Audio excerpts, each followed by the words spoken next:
He put his daughter to bed at 9:47 p.m., then sat down at his kitchen table and quietly saved a billion-dollar company that had never once bothered to learn his name. Nobody saw it coming. Not the executives who had ignored him for 3 years, not the consultants billing $400 an hour.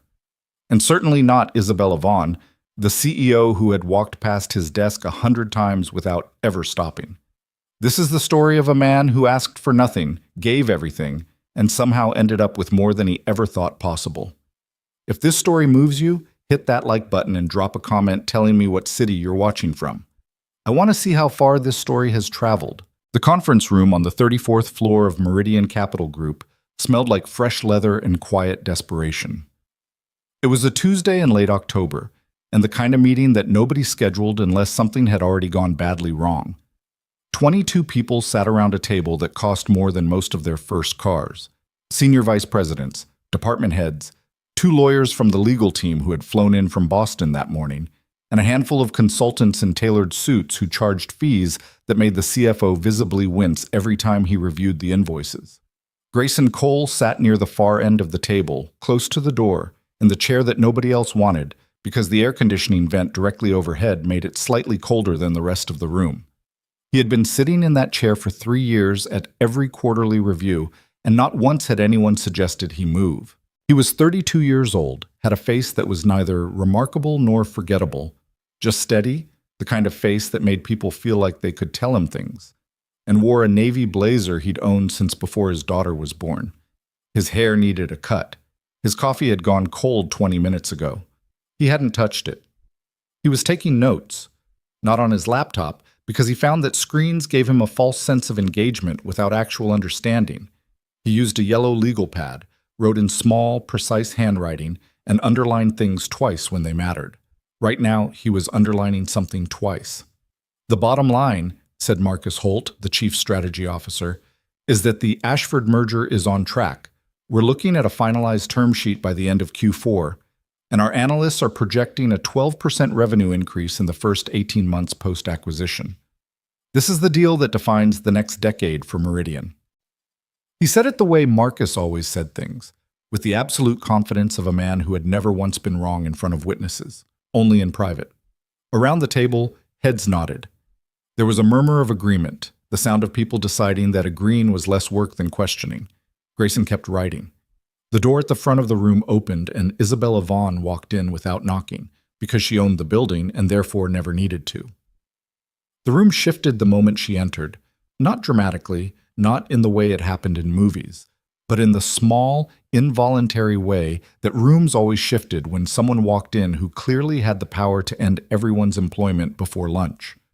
Spines straightened, conversation stopped mid-sentence. Someone pushed a coffee cup slightly farther away, as if proximity to caffeine implied unprofessionalism.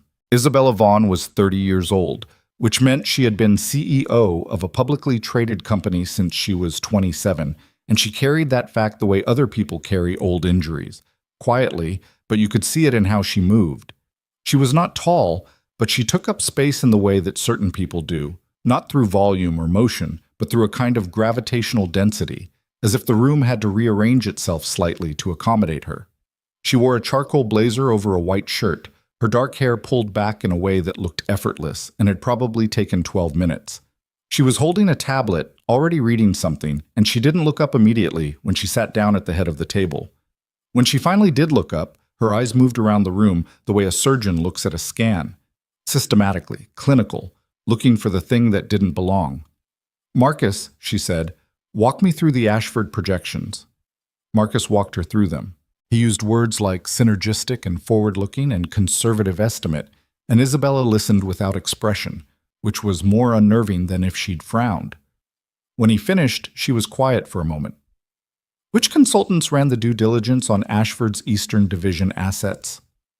One of the Boston lawyers cleared his throat. "That was the Hargrove team. Full asset review, 3-month timeline, completed 2 weeks ago." "And they flagged no irregularities?" "None." Isabella nodded slowly. She looked at her tablet again, then she looked up, and Grayson had the strange, fleeting sense that her gaze passed over him. Not stopped, just passed. The way you might notice a piece of furniture had been rearranged. The retreat is next Friday, she said. Cypress Ridge. I want all department heads present. We'll be reviewing the Ashford integration roadmap in full. She paused. And I'll be announcing something there that I want everyone prepared for. She didn't elaborate. She stood, closed her tablet, and left the room the same way she'd entered it, without ceremony, without waiting for questions. The room exhaled. Marcus shuffled his papers. You heard her. Cypress Ridge, Friday. If your team has anything that needs to be in the integration deck, get it to communications by Wednesday noon. People began gathering their things. Side conversations started up about the retreat, about the announcement, about whether Hargrove's team would be joining them, about dinner reservations and carpooling logistics. Grayson sat still and looked at what he'd underlined on his legal pad. Eastern Division Assets, Hargrove Review, completed 2 weeks ago. He drew a small asterisk next to it. Post.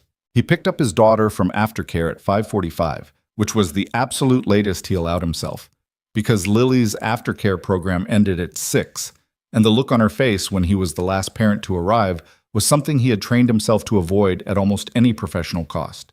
She was 8 years old, with her mother's eyes, wide and dark brown and expressive in a way that made it impossible to keep secrets from her, and his stubbornness, which he was less proud of.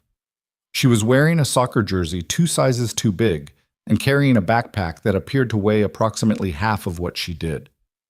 You're late, she said, climbing into the back seat with the particular dramatic energy of a child who had been saving that sentence up. I'm 12 minutes early. 11:58, actually, and I've been waiting since 5:30. That's a choice you made. It was a strategic choice, Lily said seriously, and Grayson caught her eyes in the rearview mirror and had to work very hard not to smile because she was so precisely like him that it was sometimes unsettling. How was school? Adequate? That bad? We did fractions. I don't understand why we can't just use decimals for everything. Fractions are more precise in some contexts. Dad, I'm 8. You asked. She looked out the window. There's a field trip to the Science Museum next month. You have to sign a permission slip. Done. You haven't seen the slip yet. Still done. She was quiet for a moment, which, with Lily, was never just quiet. It was processing time. He'd learned to wait it out. Dad, she said finally, are you okay? You look like you're thinking about work. I'm always thinking about work. You look like you're thinking about work and something's wrong. He glanced at her again in the mirror. 8 years old, and she read him better than most adults ever had. He wasn't sure whether that was a gift or a burden, and he suspected it was both. I'm fine, he said. Just tired. She looked at him for a long moment with those serious brown eyes, then apparently decided to table the investigation for later. Can we have pasta? We can have pasta. They had pasta. He helped her with her homework, long division, which she attacked with the focused hostility of someone who had been personally wronged by mathematics. And they watched 30 minutes of a nature documentary she was obsessed with, and then she fell asleep on the couch with her head on his arm and her soccer cleats still on, because she had forgotten to take them off after practice, and he decided the fight wasn't worth it tonight. He carried her to bed. He stood in her doorway for a moment after, the way he always did. It had started when she was a baby, and he'd been so wired with anxiety in those early months that he'd needed the visual confirmation that she was still breathing, and somewhere along the way it had become just a thing he did, a brief, quiet moment of accounting before the rest of the night began. She was fine. She was always fine. He went back to the kitchen table, poured himself a glass of water, opened his laptop, and pulled out the legal pad. Done. The thing that bothered him about the Hargrove Review wasn't the review itself. Grayson had worked in corporate strategy for 9 years, first at a smaller firm in Cincinnati before Meridian had recruited him 6 years ago, and in that time he had read more due diligence reports than he could count. He knew what a thorough one looked like. He knew what a thorough seeming one looked like, and he knew from experience that there was sometimes a meaningful gap between the two.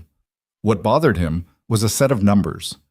3 months ago, when the Ashford acquisition had first been announced internally, Grayson had done what he always did. He'd gone looking for the original filing documents, not the summaries, not the analyst reports, not the press releases, the actual source documents. It was a habit, not a directive. Nobody had asked him to. It wasn't even technically within the scope of his role, which was focused on domestic market analysis, not M&A due diligence. But he'd found them, and he'd read them, and there was a number in the Eastern Division's asset valuation that had stuck in the back of his mind like a splinter. Small, easy to ignore, but persistently, quietly present. The Eastern Division's real estate holdings had been valued at $340 million in the Ashford financial statements. The Hargrove Review had confirmed that number, but Grayson had found a property assessment record, buried in a county municipal database in Vermont, not linked to anything, just a routine filing, that listed one of the Eastern Division's primary holdings at a valuation $47 million below what Ashford had reported. And it was dated 18 months ago, which meant Ashford had either been working from outdated numbers or from numbers they had chosen not to update. $47 million. On a billion-dollar deal, that was noise. It was well within the margin of error that any reasonable person would wave off.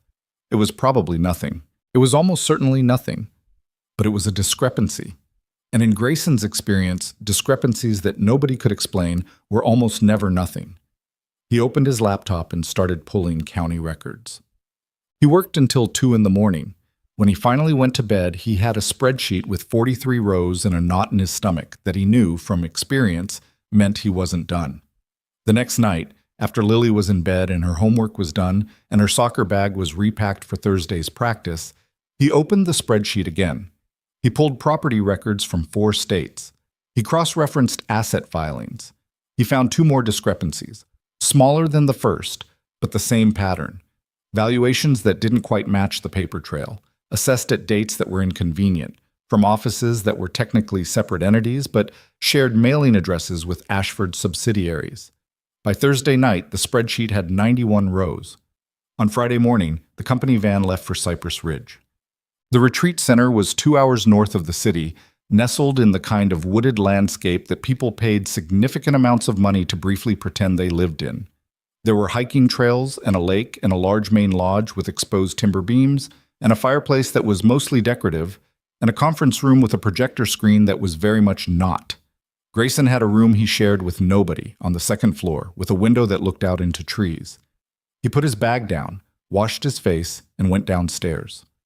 The welcome dinner was the usual combination of enforced collegiality and barely concealed networking. People strategically positioned themselves near whoever they thought would remember them when promotions were discussed, and the wine helped everyone pretend this was just friends having a nice time in the woods. The food was good. Grayson ate, answered questions about Lily when people asked because she was the thing about him people found most approachable, and stayed largely on the perimeter of things. He didn't drink. He'd learned years ago that he was bad at calibrating, and that 1 glass turned into 2, and 2 turned into saying things to coworkers that required careful management afterward. He was on his 2nd water when Isabella Vaughn appeared at the edge of the same perimeter he was occupying. She was holding a glass of red wine, barely touched. She was looking at the room with the expression she always wore in these settings, attentive but slightly remote, like someone watching a film they'd already seen. She didn't look at him. He didn't say anything. They stood about 6 feet apart, both looking at the room, for approximately 40 seconds, which was 40 seconds longer than anyone had ever voluntarily stood next to Grayson at a company event without speaking. Then she said, without looking at him, "Cole, isn't it? Domestic market analysis." "Yes," he said. "You were in the Tuesday meeting." "I was." She turned her head slightly, looking at him now with the same systematic precision she used on everything else. "You were writing the entire time." He wasn't sure whether it was a question or an observation, so he treated it as the latter. "I take notes." "On paper." "On paper." She looked at him for a moment longer. "Most people in that meeting spent the first 20 minutes on their phones." "I know." "You didn't." "No." Something crossed her face. Not quite amusement, not quite assessment, something in between. Then she looked back at the room, and they stood in silence for another moment before someone from the communications team appeared at her elbow with a question, and she turned away, and that was the end of it. Grayson finished his water and went to bed. The main event was Saturday morning. The conference room was set up with chairs facing the projection screen, and by 9 o'clock it was full. Isabella stood at the front of the room in the same kind of charcoal and white combination she always wore, and the room went quiet without her asking. "I'll keep the preamble short," she said. "You all know why the Ashford acquisition matters. You know what the timeline looks like. What you don't know yet is this." She clicked to a slide. The slide showed a single question. What do we do when the model is wrong? 3 days ago, she said, I received information from an outside source suggesting there may be irregularities in the Ashford asset evaluation. Not confirmed, not verified. Potentially nothing. She paused. Potentially not nothing. The room was completely still. I'm not going to stand here and tell you the deal is in trouble because I don't know that yet. What I know is that we have a window, approximately 3 weeks before the term sheet is finalized. And in that window, I want someone to find out whether the Hargrove review missed something. She looked around the room. I want someone to go back to the source documents, not the summaries. The actual source. And I want to know whether our billion-dollar merger is built on solid ground. Marcus Holt leaned forward. We can bring Hargrove back in. No, Isabella said flatly. If there's a problem, and Hargrove missed it, then bringing Hargrove back in doesn't solve it. It compounds it. She looked at the room. I want someone in this room to do this. Someone who understands financial analysis, who isn't attached to the outcome, and who will tell me the truth even if the truth is inconvenient. She paused again. Whoever finds the answer, real answer, not a comfortable one, gets elevated. Director of Strategic Analysis. New position. I'm creating it for this. The room erupted, almost physically, into a kind of restrained electricity. People straightening up, exchanging glances, making rapid internal calculations about their own qualifications and odds. Marcus was already pulling out his phone. The 2 Boston lawyers were whispering. Grayson sat in his chair near the door, under the cold air conditioning vent, and looked at his legal pad. He had 91 rows in a spreadsheet on his laptop. He had a knot in his stomach that had been there for 5 days. He thought about Lily's aftercare pickup time, about the soccer bag he'd repacked on Thursday, about the permission slip for the Science Museum that was already signed and sitting on the kitchen counter. He thought about the $47 million discrepancy in a Vermont County database that nobody else had apparently found. He raised his hand. It wasn't dramatic. He didn't stand up. He didn't clear his throat. He just raised his hand the way a student does when they know the answer, but aren't sure they should be the one to say it. Isabella looked at him. The room looked at him. He was aware, in the specific and uncomfortable way of someone who avoids attention, that everyone was looking at him. I've been looking at the Ashford asset records, he said. I have some findings I think you should see. The silence that followed was the kind that meant something. Isabella Vaughn looked at him, really looked at him. Not the systematic scan, but something slower, something that felt like recalibration, and said, after the session, my room, 4 o'clock. He almost talked himself out of going.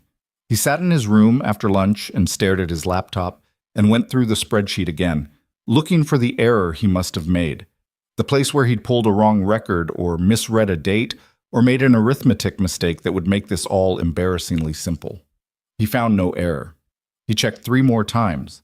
He called Lily at 2 because Saturdays she stayed with his neighbor, Mrs. Delaney, who was 71 and treated childcare as a serious professional endeavor. How's it going? He asked. We bake cookies, Lily said. I gotta crack the eggs. Dad, I'm really good at cracking eggs. I know. How's your retreat? Fine. Complicated. A pause, then, did you find the thing that was wrong? He closed his eyes. Yeah, I think so. Then you should tell them, she said, with the clear, unimpeded logic of an 8-year-old who didn't yet understand why adults spent so much energy avoiding obvious things. It's not that simple. Why? He couldn't explain it to her. The calculation involved the specific anxiety of being the person who stood up and said, I found something everyone else missed, and what happened if you were wrong, and what happened if you were right, and how both outcomes had consequences that were hard to fully map. I'll explain when I'm older, he said. Lily made a sound that was pure, unimpressed skepticism. That doesn't make sense. I know. I'll see you tomorrow. Okay, Dad? Yeah. You should go tell them. You're really good at finding the thing that's wrong. He sat with the phone in his hand for a moment after she hung up. Then he picked up his laptop and went down the hall. Isabella's room was actually a small conference suite at the end of the second-floor corridor. One of two, the retreat center reserved for whoever was running whatever corporate event was happening that weekend. She had it set up as a workspace, which surprised him. Laptop open on the table, papers spread in what looked like chaos, but probably wasn't. 2 empty coffee cups and one half full. She opened the door when he knocked, looked at him, stepped back to let him in. "Sit," she said. He sat. She didn't. She stood at the edge of the table, arms crossed, looking at him in that way she had, direct, assessing, slightly impatient with people who took longer than necessary to get to the point. "What did you find?" she said. It wasn't phrased as a question. He opened his laptop and turned it toward her. He walked her through it. The Vermont property assessment, the date discrepancy, the subsequent records he'd found in 3 other states, the pattern of valuations that didn't track with the market data for those periods. He was careful about language. He didn't say fraud, didn't say intentional, because he had no evidence of intent, and he wasn't going to overstate what the numbers actually showed. He said discrepancy and inconsistency and requires explanation, because those were the accurate words. She didn't interrupt him. She leaned over the laptop at one point, scrolling through the spreadsheet herself, and he could see her reading it the way she read everything, quickly, thoroughly, with that systematic focus that didn't miss things. When he finished, she stood up straight. "How long have you had this?" she said. 5 days. "Why didn't you bring it to Marcus?" He thought about how to answer that. "Because I wasn't certain. And I didn't want to bring an uncertain thing to someone who would treat it as certain before it had been verified." She looked at him. "And now?" "Now I think it needs to be verified by someone who knows what they're doing with property records and corporate asset law. I'm not that person.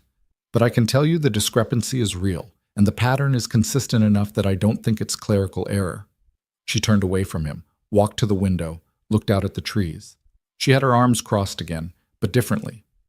This wasn't impatience. This was thinking. He waited.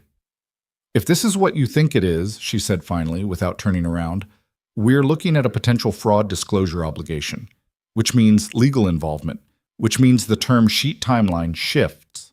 Yes. And if you're wrong, if I'm wrong, we lose 3 weeks and some legal fees and the deal proceeds. That's the downside." She turned back around. She looked at him differently now. There was still the assessment in it, but something else had come in underneath, something he couldn't quite read. "You work in domestic market analysis," she said. "Yes." "This isn't your job." "No." "Why were you looking at Ashford's asset records?" He considered the question. It deserved an honest answer, not a strategic one. "Because there was a number that didn't make sense," he said. "And I can't leave numbers that don't make sense alone. He paused. "It's a problem I have." Something happened at the corner of her mouth. Not quite a smile. More like a door that opened a centimeter and then closed again. "Cole?" she said. "Grayson." A beat. "Grayson." She said it like she was deciding whether it fit. "I'm going to need you to stay on this." He nodded. "Not officially. Not yet. Not until I've had legal review the foundation. But I need you available. Phone. Whatever hours." "My daughter." "I know you have a daughter." She said it matter-of-factly, not coldly, but with the efficiency of someone who had already done the basic research on the people in her organization. "I'm not asking you to move in. I'm asking you to be reachable." "I'm always reachable," he said. "After 8 o'clock when she's in bed." She held his gaze for a moment. "After 8, she said. "Fine." He stood, reached for his laptop. He was almost at the door when she said, "You said you couldn't leave numbers that didn't make sense alone. How long have you been in market analysis?" 6 years at Meridian, 3 before that at Callaway Group. "Why are you in market analysis?" The question caught him slightly off guard. "Because that's where they put me when I was hired." She looked at him with an expression he couldn't fully parse, something between curiosity and the particular look people get when they realize they've made a mistake they can't immediately correct. "Go get some sleep," she said. We have an early session tomorrow."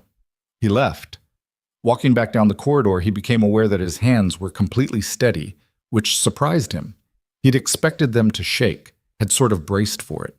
But they were steady, and his breathing was even, and the knot in his stomach had loosened into something that felt almost like relief. He stopped at the window at the end of the hall and looked out at the dark trees and the half-moon above them. He thought about Lily cracking eggs. He pulled out his phone and sent Mrs. Delaney a text. Tell her she did a good job today, whatever she did. Then he went back to his room, closed his laptop, and slept better than he had in 5 days. The verification took 8 days. Meridian's legal team pulled in an outside firm, not Hargrove, a different group, specialists in corporate asset law with a specific background in real estate valuation disputes. And Grayson spent those 8 days on the phone every evening after Lily was asleep, walking lawyers through the spreadsheet, answering questions, explaining his methodology, pulling additional records when they needed them.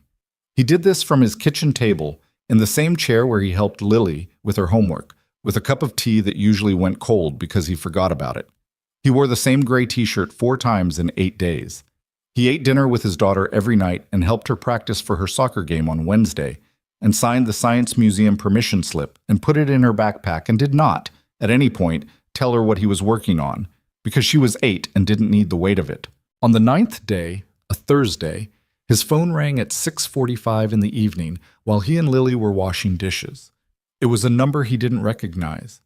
He let Lily finish the last of the cups, dried his hands, and stepped into the hallway. "Cole," said Isabella Vaughn's voice. She had never called his cell phone before. He had no idea how she'd gotten the number, then realized he'd put it on every form he'd ever filed with HR, and she had access to every form ever filed with HR. "Yes," he said. "Legal confirmed the discrepancy. All 4 properties. The valuation gap is $61 million when you account for the records you didn't have access to." A pause. "The term sheet goes on hold tomorrow morning." He leaned against the hallway wall. "The Hargrove team is being asked to explain their methodology," she continued. "The conversation is going to be uncomfortable for several people." Another pause. "You were right." He didn't say anything. "I don't say that often," she said, and he had the impression she was aware of how it sounded and didn't particularly mind. "You were right, and it mattered, and I wanted you to hear that directly." From the kitchen, he could hear Lily humming something. Some song from the nature documentary, he thought, a theme she'd gotten stuck in her head 3 weeks ago and hadn't fully worked out yet. "Thank you," he said. "I'll need you in a meeting Monday morning. 8 o'clock. Bring the spreadsheet." A beat. "Bring everything." "I'll be there." She hung up. He stood in the hallway for a moment, then he walked back into the kitchen, where Lily was drying the last pot with the focused intensity she brought to any task she'd been given. "Who was that?" she said. "My boss." "The lady boss?" He'd described Isabella to Lily once, briefly, after Lily had asked why the company was run by someone she'd never met at any school pickup. He'd said, "The CEO, a woman, she runs everything." Lily had processed this, asked 2 follow-up questions about how you become a CEO, and then returned to whatever she'd been doing. "Yes," he said now. "The lady boss. What did she want?" "To tell me I did a good job." Lily considered this. "Well," she said, with the composed certainty of someone delivering information that should have been obvious, "I already knew that." He took the pot from her and hung it on the rack. "I know," he said. "Go do your reading." She went. He stood at the sink for a moment, looking at nothing in particular, feeling the particular specific weight of a thing that had finally settled. He had done his job. He had told the truth. The numbers had been real, and the problem had been real, and he had found it sitting at his kitchen table at 2 a.m. because he couldn't leave numbers that didn't make sense alone. And that was who he was. He'd never expected a call. He'd never expected to be right. He'd never expected any of it to add up to more than a quiet sense that he'd done what he was supposed to do. But he was standing in his kitchen in a gray t-shirt he'd worn 4 times this week, and somewhere across the city, Isabella Vaughn had just told him he mattered. And outside his window, the streetlight was on and the neighborhood was doing its ordinary Thursday evening things, and his daughter was in the next room reading a book about animals. He turned off the kitchen light. He went and sat on the couch next to his daughter. She leaned against him without looking up from her book. He didn't say anything. She didn't say anything. Outside, the ordinary Thursday evening continued. The Monday meeting lasted 4 hours. Grayson arrived at 7:58 with his laptop, his legal pad, and a coffee that he'd bought from the cart in the lobby because the office kitchen on the 34th floor was always crowded before 8, and he'd learned years ago that the cart was faster and the coffee was, improbably, better. He took his usual seat near the door.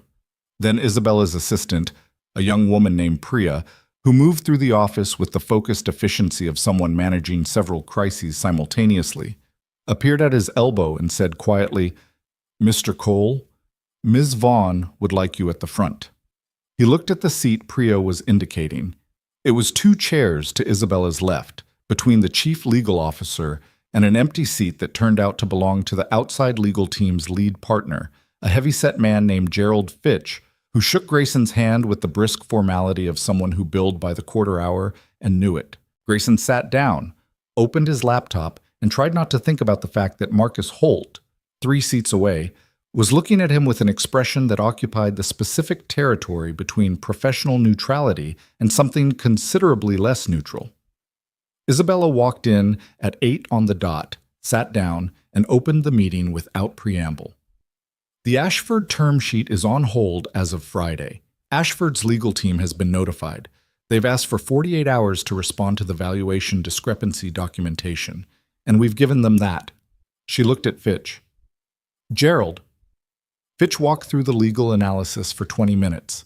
The gap had grown, not because the properties had been misidentified, but because once the outside team started pulling the thread, they found 2 additional assets with similar patterns. The total discrepancy across all 6 properties was now sitting at $74 million. Ashford's position, according to their preliminary response, was that the assessments were based on projections, not actuals, and that the methodology was disclosed in the appendices. "The appendices," said Derek Shue, the CFO, with the flat tone of a man who had read those appendices. "Page 47, said Fitch. 3 sentences. Buried between the environmental compliance section and a footnote about seasonal revenue variance. The room was quiet in the way that rooms get quiet when the number 74 million has just been associated with the phrase 3 sentences on page 47. Isabella looked at Grayson. "Walk them through your methodology." He walked them through it. He'd done it enough times in the past week that the language came easily. Not rehearsed, just settled, the way anything becomes when you've examined it from enough angles that you know exactly where it holds and where it doesn't. He explained the Vermont record, the pattern across states, the date mismatches. He was careful about what he claimed and what he only suggested. He used the word indicates a lot, and consistent with. And when Gerald Fitch jumped in twice to sharpen his language into something more legally useful, Grayson let him, because Fitch's job was to be precise in a different way than Grayson's. When he finished, Derek Shue said, without looking up from the papers in front of him, "How long did this take you?" "Evenings," Grayson said. "About 10 days. Another beat of quiet. "Evenings," Derek repeated. "I have a daughter. Daytime hours are—" He stopped. "I work in the evenings." Marcus Holt made a sound that was not quite a laugh and not quite anything else. "The Hargrove team billed us $400,000 for a 3-month review," he said. "Just to be clear about the context here." Nobody responded to that directly, because there was nothing to say about it that the room hadn't already thought. Isabella moved them forward. There were decisions to be made. Whether to pursue renegotiation with Ashford, at what revised valuation, and on what timeline. Whether the disclosure obligation required a public statement. Whether to retain Fitch's firm for the duration. Whether the board needed to be briefed before or after Ashford's 48-hour window closed. Grayson answered questions when asked and didn't speak when not asked, which was his natural mode in meetings and which, he was aware, occasionally made him look disengaged when he wasn't. He was paying close attention to everything. He was also, in the peripheral way that you track certain things without fully acknowledging you're tracking them, aware that Isabella referenced his findings 4 separate times in the course of the meeting, always by name. Cole's analysis, what Cole found, The records Cole pulled, and not once by title or department. The meeting ended at noon. People filed out. Grayson was closing his laptop when Isabella said, without raising her voice, "Stay." The room emptied. Priya closed the door from the outside. Isabella was still at the head of the table, but she wasn't looking at anything in particular, just sitting with her hands flat on the table, which was the closest thing to an unguarded posture Grayson had ever seen from her. "You handled that well," she said. "I just explained what I found." Marcus was going to push back on the methodology. I could see him building up to it. She paused. "You got there before he could, and you made it airtight enough that pushing back would have looked like the wrong kind of thing to do in front of legal." He hadn't consciously done that. He thought about it for a moment and realized he probably had done it, on some level, without naming it. "I just wanted to be accurate," he said. "I know," she said. "That's what made it work." She looked at him. "Are you happy in market analysis?" The question landed the same way it had when she'd asked it at Cypress Ridge, slightly sideways, like it had come from a different conversation than the one they were technically having. "It's a good job," he said. "That's not what I asked." He looked at her.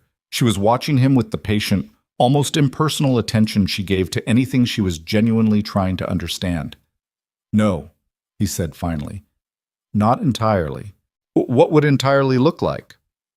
"This," he said, and then felt immediately exposed by how direct that had come out. So he clarified. "Work like this, where the problem is real, and the stakes are real, and the answer actually matters." She nodded slowly, not like she was agreeing or disagreeing, but like she was filing it. "The director position," she said. "It's real. I wasn't using it as bait at the retreat." She paused. "But it's also not fully defined yet, and I want to define it correctly rather than quickly, which means I need more time." "That's fine," he said. "I'm not asking you to wait indefinitely. I'm telling you I don't make this kind of structural decision without thinking it through." "I understand." She looked at him for a moment longer. "Do you have anyone?" "At home." She said it without inflection, not prying, just efficiently gathering information the way she gathered all information.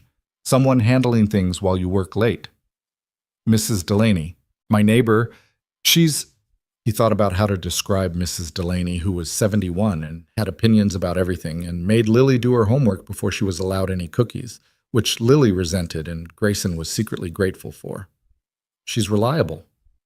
"Okay." Isabella stood, gathered her papers. "I'll need you available this week. The Ashford response comes in Wednesday. It's going to require interpretation. I'll be available." She moved toward the door, then stopped. "The gray t-shirt," she said. He blinked. "Sorry?" "You wore it 4 days last week. I noticed because you were in my line of sight at every briefing." She said it the same way she said everything, factually, without apparent judgment. "You should probably have it dry cleaned." She left. Grayson sat at the empty conference table for a moment and felt, with some specificity, like the room was slightly different than it had been an hour ago, though he couldn't have said exactly how. He looked down at his blazer. He had, he now realized, worn the same blazer to every single meeting this month. "What?" The Ashford response came in Thursday, not Wednesday, and it was not what any of them had hoped for. Rather than acknowledge the discrepancy and propose a revised valuation, Ashford's legal team sent a 40-page document asserting that all asset valuations were within the bounds of accepted projection methodology and that any suggestion of misrepresentation was factually unsupported and potentially defamatory. They CC'd 3 regulatory bodies. They also, in a move that Fitch described on the Thursday evening call as aggressive and somewhat theatrical, issued a press statement before notifying Meridian that they intended to do so. The statement described the hold on the term sheet as stemming from due diligence differences and expressed confidence in the merger's timeline. By Friday morning, 2 financial news outlets had picked up the statement. By Friday afternoon, there were 4. By Saturday morning, Grayson was sitting at his kitchen table reading a piece in a business publication he respected that referred to the Ashford Meridian deal as reportedly experiencing turbulence and described an unnamed source close to Meridian who suggested the hold was procedural. His phone rang. It was a number he didn't recognize. "Cole," said a voice he didn't recognize either. "My name is David Park. I'm a reporter with the Financial Chronicle. We're running a piece on the Ashford hold. I was told you might be able to—" "I can't comment on anything related to ongoing business matters," Grayson said. "You'll need to contact Meridian's communications department." "I understand that. I'm just—" "Mr. Park, I mean that genuinely, not as a brush-off. I have nothing I'm able to tell you. Contact communications." He paused. "Have a good weekend." He hung up and stared at his phone. He sent Isabella a text. He had her number now. She'd given it to him after the Monday meeting. That said only, "Reporter just called my cell. Financial Chronicle. David Park. You should know." Her response came back in 40 seconds. "Already handled. Don't answer unknown numbers this weekend." He put his phone face down on the table. From the back of the apartment, he could hear Lily arguing with the television, which was a thing she did when a documentary made claims she found dubious. He could hear her saying with great conviction, "That's not how dolphins actually communicate. That's simplified." He got up and went to sit with her. The following week was different in a way that was hard to pinpoint, but impossible to ignore. People looked at him differently. Not all people. Most people in the building had no idea who he was and continued having no idea who he was, because most companies are large enough that most people have no idea who most other people are, and Grayson had spent 6 years engineering his own obscurity with some success. But the people who knew, and the specific character of how they interacted with him had shifted. Derek Shu stopped him in the elevator on Tuesday and asked his opinion on a valuation methodology question that was, technically, outside Grayson's department. Marcus Holt sent him an email on Wednesday morning asking him to review a section of an internal report. The email was overly formal, slightly stiff, the email of a man who was doing a thing he didn't want to do, but had determined he should. Priya started holding the elevator for him, which was the kind of small institutional signal that meant things had moved. And then there were the calls. The first one came Wednesday afternoon, a recruiter from a search firm he'd heard of but never dealt with. Very casual, very professional, very clearly not casual at all. They were looking, she said, for someone with a specific profile, corporate strategy, financial analysis, experience with M&A, comfort with ambiguity, and high-stakes decisions. She wanted to know if Grayson was open to a conversation. He said he was happy to listen. She told him the company was confidential at this stage. She said the position was a senior one. She mentioned a salary figure that Grayson wrote down, circled once, and looked at for approximately 30 seconds without reacting. "I'm not actively looking," he said. "Of course, this would be a passive conversation. Send me whatever you're able to send." "Wonderful. I'll be in touch." He hung up and sat at his desk and thought about the number he'd written down. It was more than double what he currently made. On paper, on the bare financial math of it, it resolved several problems simultaneously. The aftercare fees that he was always slightly anxious about. The soccer camp that Lily wanted to attend this summer that he'd been quietly trying to figure out. The broken heating unit in the apartment that the landlord had been non-committal about since September. He drew a line through the number and went back to work. A second call came Friday and a third the following Monday. Different firms, different companies, the same general shape. All of them seemed to know, without saying directly, that something had happened that had made him visible. The financial news coverage had named no individuals at Meridian, but these things circulated in the specific closed ecosystem of corporate recruiters and finance people in ways that didn't require names. And if you were a recruiter whose job was finding people who could do unusual things quietly and accurately, you found them the same way Grayson found discrepancies. You followed the pattern. He didn't tell anyone about the calls, not Derek, not Marcus, definitely not Marcus, and not Isabella. He wasn't sure why he didn't tell Isabella. He told himself it wasn't relevant, not yet, not until something concrete materialized. He told himself it was efficient to wait. These explanations were partially true and partially the way you explain to yourself that you haven't made a decision when you actually just haven't looked at the decision directly yet. Oh, the Ashford negotiation broke open the third week of November. Under pressure from their own board, who had apparently received the full documentation of the valuation discrepancy through channels that Grayson wasn't entirely sure were his business to trace, Ashford withdrew the 40-page response and requested a direct renegotiation meeting. The revised valuation they proposed was $58 million below the original term sheet, which fell between their initial deflection and what the legal analysis supported, which meant they were negotiating in the zone where deals either get done or permanently collapse. The renegotiation meeting was held in Meridian's offices, 34th floor, the same conference room with the leather chairs and the cold air conditioning vent. Grayson was at the table. This time, nobody had moved him from the far end.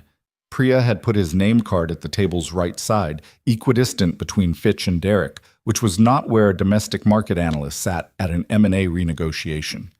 He didn't comment on it. He sat where the card said to sit. Ashford's team was led by their CFO, a silver-haired man named Terrence Webb, who had the manner of someone who had walked away from enough negotiations to know exactly how to stay in control of the emotional temperature of a room. He came in with 2 lawyers and a financial analyst, and the particular confidence of someone who still believed, despite the situation, that he was the one with the leverage. Isabella sat across from him and let him open. He opened with the $58 million figure as though presenting a gift. He described Ashford's market position, their growth trajectory, their pipeline. He said the word partnership 7 times in 12 minutes. He never directly acknowledged the discrepancy or explained it. He referenced it obliquely as differing valuation assumptions and moved through it quickly, the way you walk past something on the sidewalk that you've already decided not to engage with. Isabella listened.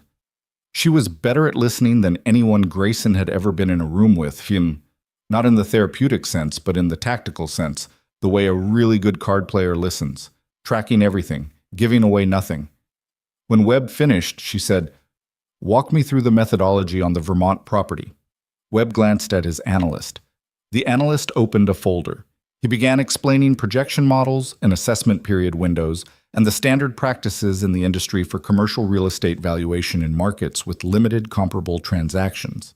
It was smooth. It was thorough. It was, Grayson recognized, the explanation that had been prepared specifically for this moment, polished over the 3 weeks since the hold began. When the analyst finished, Isabella said, "Grayson." He looked up. "Do you have a question?" He did. He had been thinking of one since the analyst started speaking, and he had it phrased precisely. "The Burlington County assessment dated March 2022, he said to the analyst, uses a cap rate of 6.2%.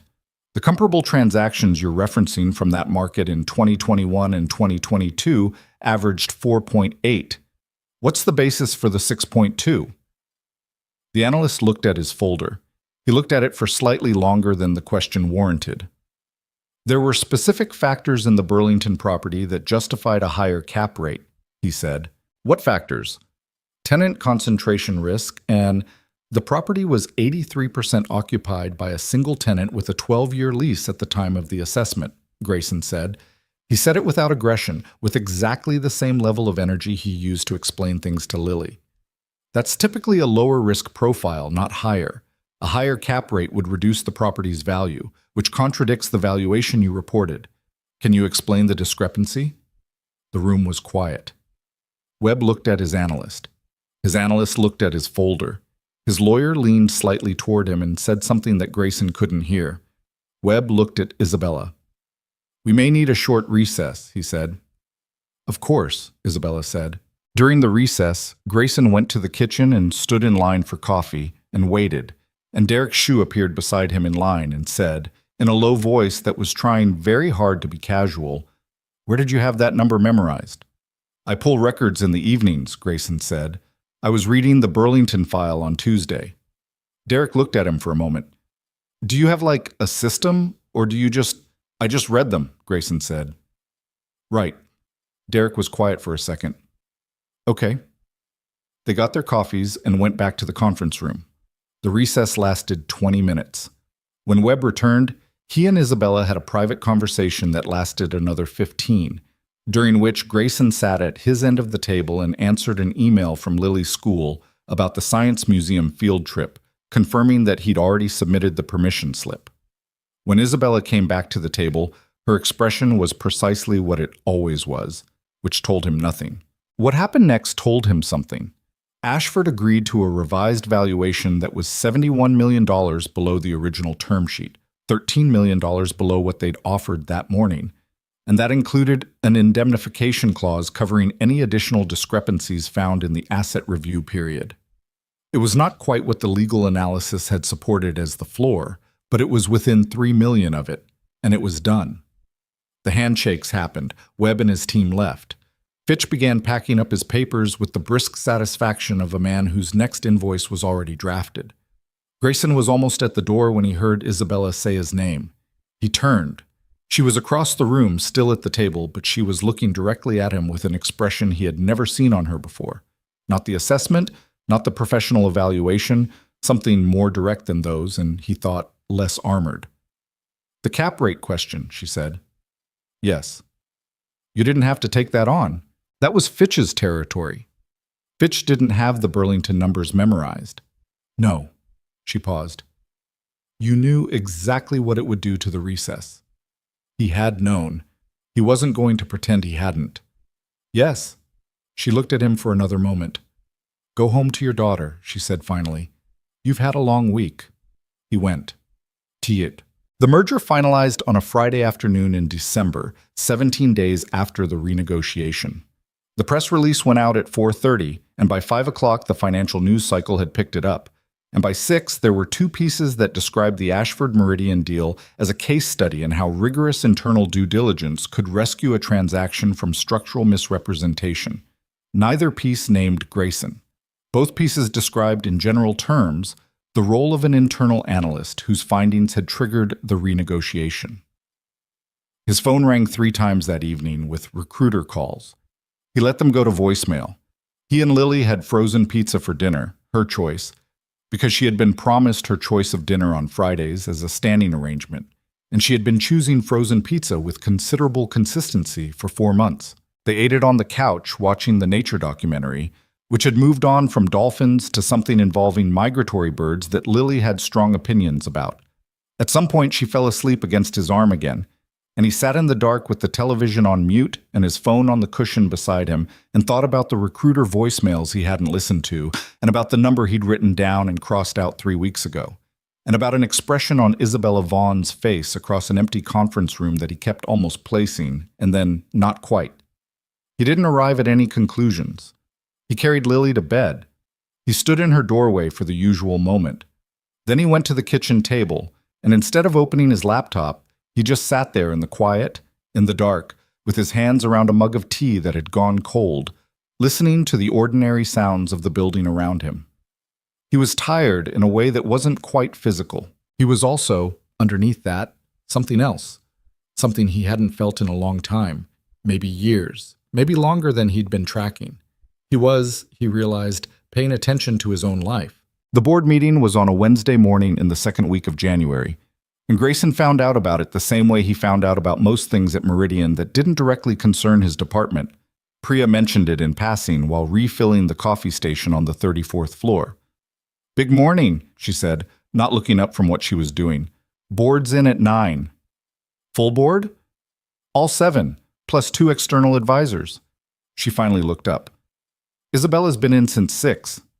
He filed that away and went back to his desk. He found out what had been discussed at the board meeting at 11:45, when Isabella's calendar invite landed in his inbox with a subject line that said, only 2 p.m., my office, GC. He stared at the initials for a moment, GC. His initials.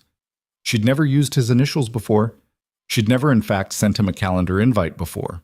All their meetings had been arranged through Priya or initiated by phone. The formality of it, and simultaneously the informality of the abbreviated subject line, made him feel like he was reading a message in a language he mostly spoke but occasionally misread. He was at her office at 1:58. Priya waved him through without announcing him, which was itself a change. Isabella was at her desk, which was not where she usually sat during meetings.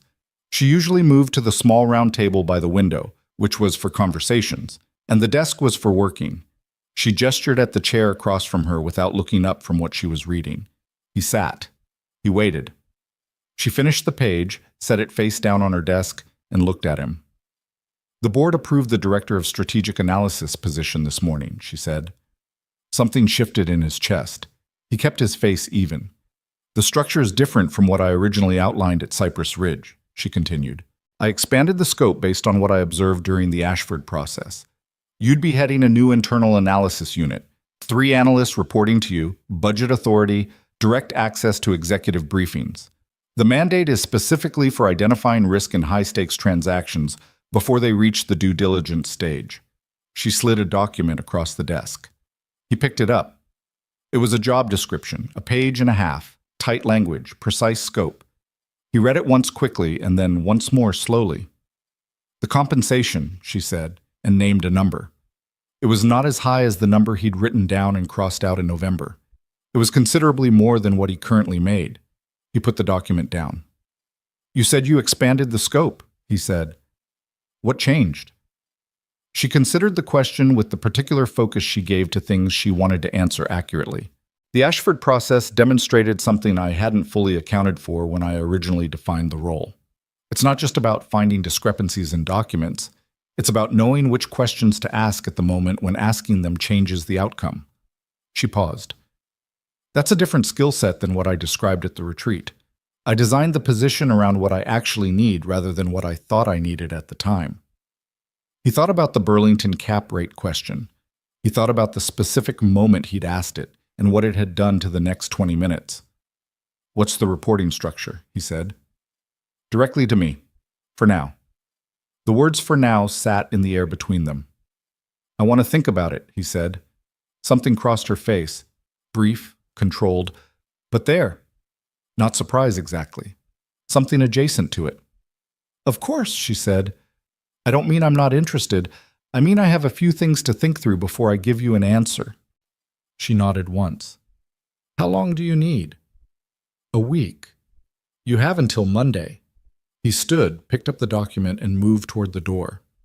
He was almost there when she said, The things you need to think through, is any of it about the position itself? He turned. She was still at her desk, watching him with that particular quality of attention she had. Not intrusive, not demanding, just genuinely aimed. No, he said. The position is clear. She held his gaze for a moment. Okay, she said. He left. That evening, he called his sister, which was something he did rarely and intentionally, the way you conserve certain things. Rachel lived in Portland, taught middle school English, had 2 kids and a husband who built furniture on weekends and coached Little League, and occupied the specific position in Grayson's life of the person who knew him well enough to ask the question directly under the question he was actually asking. A director position, she said, when he'd explained the outline. At the same company, that's good, right? It's good. Then why are you calling me instead of just saying yes? He was in the kitchen, standing at the window, watching the street below where someone was walking a dog that appeared to be mostly legs. Because there are some other offers on the table. From outside, 3 firms.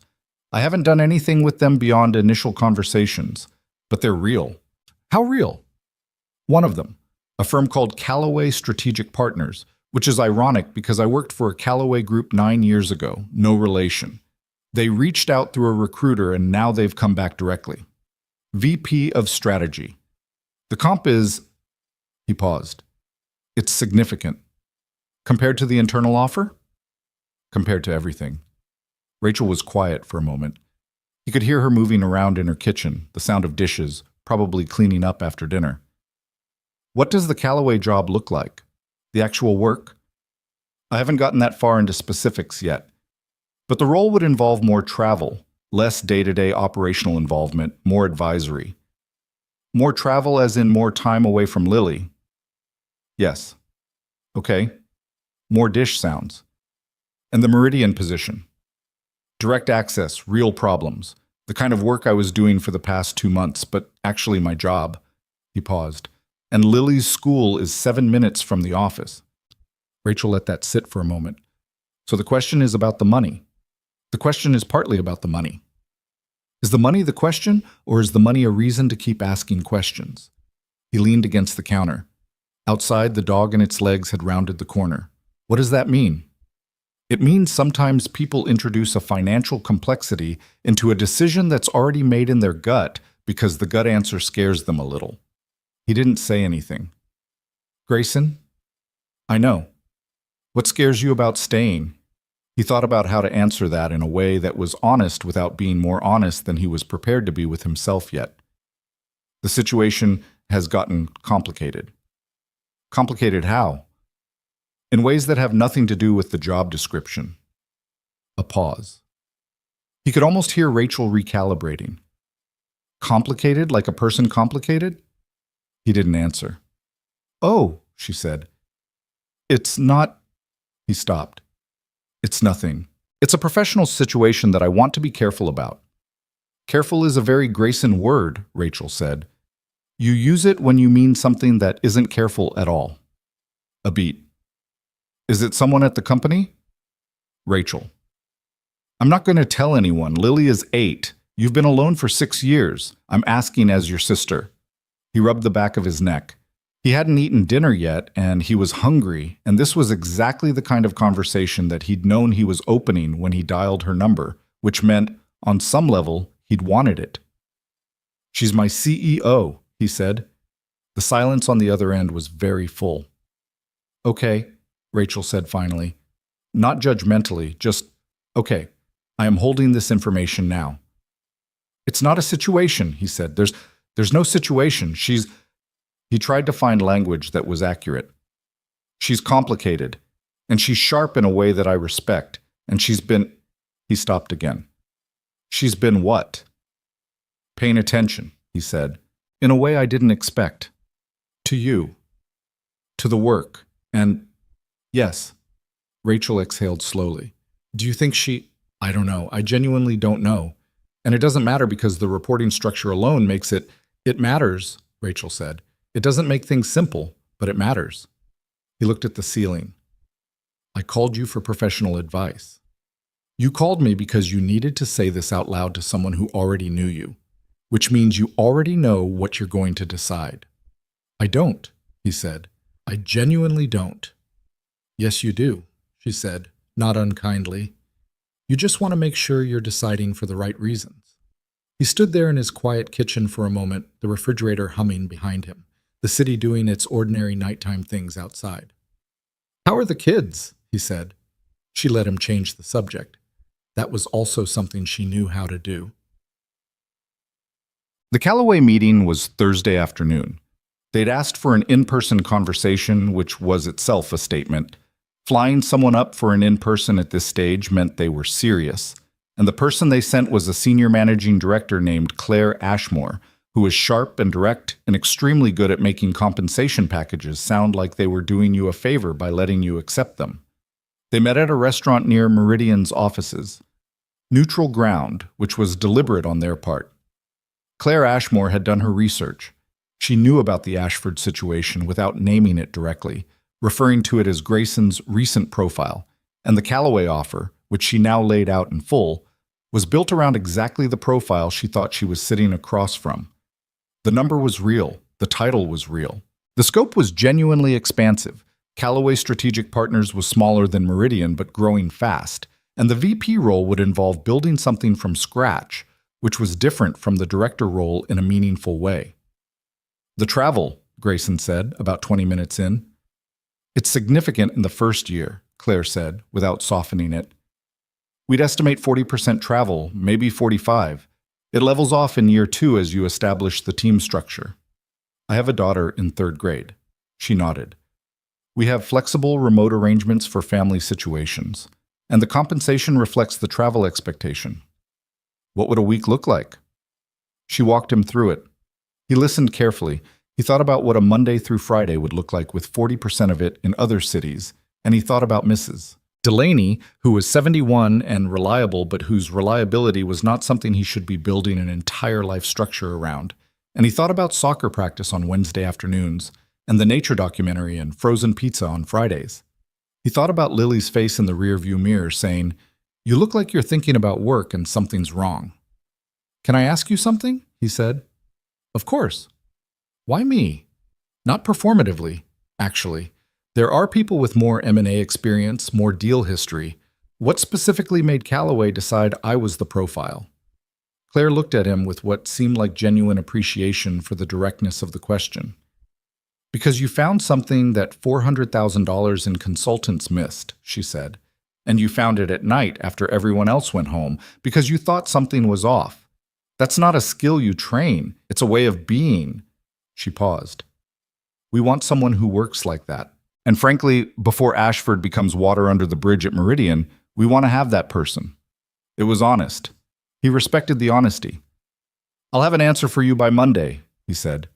She smiled, a professional smile with something genuine underneath it. We'd love to have you. He walked back to the office in the January cold with his hands in his coat pockets and his breath visible in the air, and he thought about the two conversations sitting on either side of him like objects on a scale. And he was aware that the scale was not tipping the way it should tip if this were purely a financial decision. And he was also aware of exactly why that was, and that awareness was uncomfortable in the specific way of something you've been trying to look at sideways, finally coming into direct focus. He ran into Isabella in the elevator on Friday morning. This was, in itself, unusual. She rarely took the main elevators, generally using the executive lift on the north side of the building, and when she did use the main elevators, they were usually empty because people somehow knew when she was going to arrive and had already arranged themselves accordingly. The building had no mechanism for this. It just happened. He was in the elevator first. She got on at the lobby, already looking at her phone, and when the doors closed, she glanced up and saw him. Cole, she said. Morning. She looked back at her phone. He looked at the elevator doors. The building had 34 floors, and they were both going to 34, and the elevator moved at the pace it always moved, which felt, this particular morning, significantly slower than usual. You have until Monday, she said, without looking up. I know. I'm not reminding you because I'm anxious. I'm reminding you because if the answer is no, I need to start thinking about structure, and I'd rather not do that over the weekend. Understood. She looked up from her phone. She looked at him with the expression he couldn't fully classify, the one that had shown up more frequently over the past 2 months. That was something other than assessment, something that didn't have a clean professional name. The other conversations you're having, she said, are they progressing? He looked at her. How do you know about other conversations? Because you said you had things to think through that had nothing to do with the position itself, she said. And because 3 different search firms I'm aware of have had reason to call people in this building in the past 6 weeks, and you're the only person in this building whose name would be worth a call right now. She paused. And because Callaway Strategic Partners is headquartered 2 blocks from here, and Claire Ashmore's calendar shows a lunch near our offices on Thursday. He stared at her. You have access to Claire Ashmore's calendar. I have access to a lot of things, she said, with no particular pride in it. It's part of the job. The elevator reached 34. The doors opened. Neither of them moved for a moment. Is the Callaway offer good? She said. He considered lying or deflecting and decided against both. It's very good. Better than mine? In certain specific ways, yes. She looked at him. The elevator door tried to close and bumped against her shoulder, and she didn't react, just put her hand up and held it open. I can't match the number, she said. I can tell you that now. The board approved a range, and I'm at the top of it. I know. What I can offer is the work, she said. And I think you know what the work here looks like, because you've been doing it. I know that too. The door tried again. She ignored it. Grayson, she said. His name, not his last name. And something about the way she used it was different from the Tuesday after Cypress Ridge, different from the Monday after the merger, different in a way he couldn't entirely account for, and that sat in his chest with uncomfortable directness. I need to tell you something that I would not normally say in a professional context. He waited. I hired wrong for this role twice before you, she said. Not badly wrong, so competent people, solid resumes, no major failures, but wrong in the way of people who could do the job I wrote down, but not the job I actually needed. She paused. I didn't know what the job I actually needed looked like until I watched you do it. He held her gaze. That's not just about the Ashford work, she said. It's about how you do it. The evenings, the legal pad, the fact that you don't talk about it until you're certain. Another pause, slightly longer. I've been in rooms with a lot of people who are impressive in visible ways. You're impressive in a way that only shows up when it matters. She stopped as if she had reached the edge of what she'd planned to say and was deciding whether to cross it. I didn't want you to make this decision without knowing that I see it. The elevator door made a defeated sound and gave up. He stood in the elevator doorway and felt something, not dizziness, not weakness, nothing dramatic, but a specific shift in the internal architecture of things, the way a room feels different when you move a piece of furniture that has been in the same place for years and realize the room is actually larger than you thought. "Monday," he said. "Monday," she said. He stepped off the elevator. She followed. They walked in opposite directions down the corridor, and Grayson got to his desk and sat down and looked at his legal pad and didn't write anything on it for 6 minutes, which was the longest he'd ever sat at his desk without writing something. Saturday was Lily's soccer game, home field, against a team from the north side called the Thunder, which Lily considered a deeply intimidating name and had been thinking about strategically since Tuesday. He arrived early, which he always did, and set up his folding chair on the sideline in the spot where Lily could see him when she needed to, which she'd told him very specifically was important. "Not looking at you," she'd explained once, "just knowing you're there." He watched her warm up with her team. She was one of the smaller kids on the field, but made up for it in the particular aggressive focus she brought to anything she'd decided to take seriously, which was most things. She spotted him from across the field, gave him a small nod of acknowledgement that was so precisely, so entirely his own gesture that it caught him off guard every time and went back to what she was doing. The game started. He watched. His phone buzzed. A text from the Callaway recruiter, checking in warmly, not pressuring, just present. He put the phone face down on his knee. Lily's team was down 1-0 at halftime. She came off the field at the break looking like someone who had been personally insulted by the scoreboard. "They have a faster left wing," she said, dropping onto the grass next to his chair and accepting a water bottle. "I've been trying to compensate, but it's not working." "What have you tried?" "Moving up to cut off the pass before it reaches her." "Does that leave your backline exposed?" Lily looked at him with the expression of someone recalculating. "Maybe." "What does your goalkeeper do well?" "She's really good on high balls."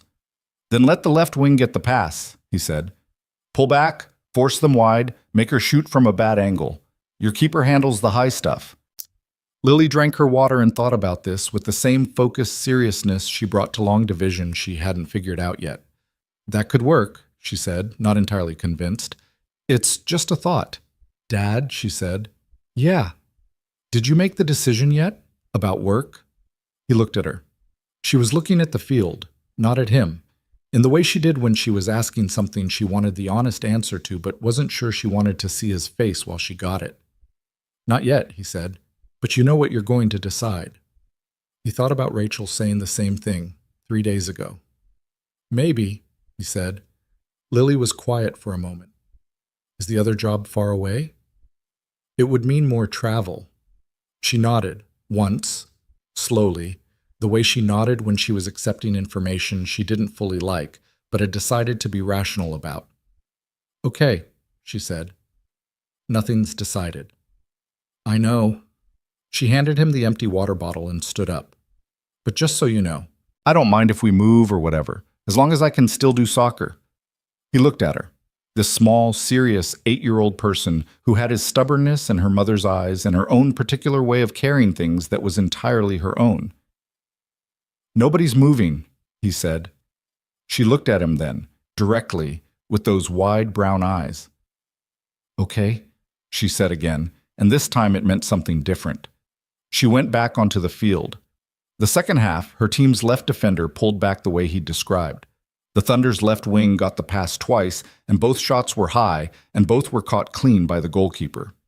Final score, 1-1. Lily came off the field tired and satisfied, which was her best mood. Walking to the car, she slipped her hand into his the way she'd done since she was small. Not because she needed to, just because she did. They walked like that across the parking lot without saying anything. He thought about Callaway, and Monday, and the number he'd written down, and the scale that wasn't tipping the way it should. He thought about an elevator and a door that kept trying to close, and a woman who had looked at him and said, "I didn't want you to make this decision without knowing that I see it." He thought about a legal pad and 91 rows, and a gray t-shirt worn 4 times in a week, and a cold cup of tea, and a daughter who asked if he'd found the thing that was wrong before he'd told her there was a thing to find. He thought about Rachel saying, "You already know what you're going to decide." He unlocked the car. Lily climbed in the back, immediately pulled off her cleats, and said, "Can we get Thai food tonight? I'm tired of pizza." "Yeah," he said, "we can get Thai food." He sat in the driver's seat for a moment before starting the car. The parking lot was emptying around them, other families loading up, voices carrying across the cold air. He knew what he was going to decide. He had probably known since Thursday, walking back from the Callaway lunch with his hands in his pockets and his breath visible in the January air. Maybe longer than that. Maybe since an elevator on Friday morning and a door that kept trying to close. He started the car. "Dad?" Lily said from the back. "Yeah." "You okay?" He looked at her in the rearview mirror, those eyes. "Yeah," he said. "I'm okay." She looked at him for a moment with her particular 8-year-old precision, then apparently determined he was telling the truth this time, and turned to look out the window. "Good," she said. "Because I want spring rolls and I need you to be functional enough to order them correctly. Last time you forgot the peanut sauce." "I forgot the peanut sauce once." "Once is enough, Dad." He pulled out of the parking lot. He sent the email to Callaway at 7:45 Sunday night, after Lily was in bed and the Thai food containers from the previous night were already in the recycling and the apartment was quiet in the particular way it got quiet on Sunday evenings. Not empty, just settled, like a thing that had been running hard all week finally finding its natural pace. The email was 3 sentences. He thanked Claire Ashmore for her time and the seriousness of the offer. He said he had decided to remain at Meridian. He wished Callaway well. He sat with his finger over the send button for approximately 40 seconds, which was not indecision. He'd made the decision in a parking lot the afternoon before, but something more like the pause before you say a thing out loud that you've only been thinking, when you're aware that saying it makes it real in a different way than thinking it does. He pressed send.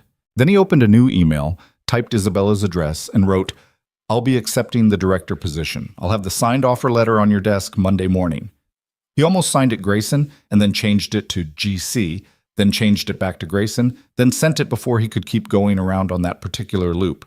Her response came back in 4 minutes, which meant she'd been awake and working at 7:49 on a Sunday evening, which surprised him not at all. It said, "Good. See you Monday." 2 words. He sat with them for a moment and found, despite himself, that the 2 words were enough. Monday morning arrived with a kind of institutional normalcy that felt almost comic, given the weight of what the previous week had contained. The elevator bank was crowded, the coffee cart line was long, Priya was already at her desk looking like she'd been there since dawn. Marcus Holt passed him in the corridor with a nod that landed somewhere in the complicated territory between respect and resignation, which Grayson had come to recognize as the closest Marcus got to warmth. He signed the offer letter at his desk, walked it to Priya, and that was that. At 10 o'clock, Isabella held a brief internal announcement. Not a celebration, nothing theatrical, just a clean statement of the new structure and who was in it. The Director of Strategic Analysis was a new function reporting directly to the CEO. Grayson Cole, formerly of Domestic Market Analysis, would be heading it, effective immediately. 3 analyst positions would be posted internally by end of week. Questions could be directed to HR. She said it in the same tone she used to announce quarterly results. There was polite applause, which seemed to make Grayson more uncomfortable than it made anyone else in the room. Afterward, in the hallway, Derek Shue shook his hand and said, "About time," with the brevity of a man who meant it. 2 people from other departments introduced themselves for the first time, despite having worked in the same building for multiple years.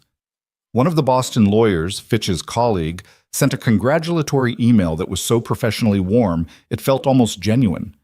Marcus didn't say anything, but that afternoon Grayson found a bottle of reasonably good scotch on his desk with a card that said, in Marcus's handwriting, "Earned," just the 1 word.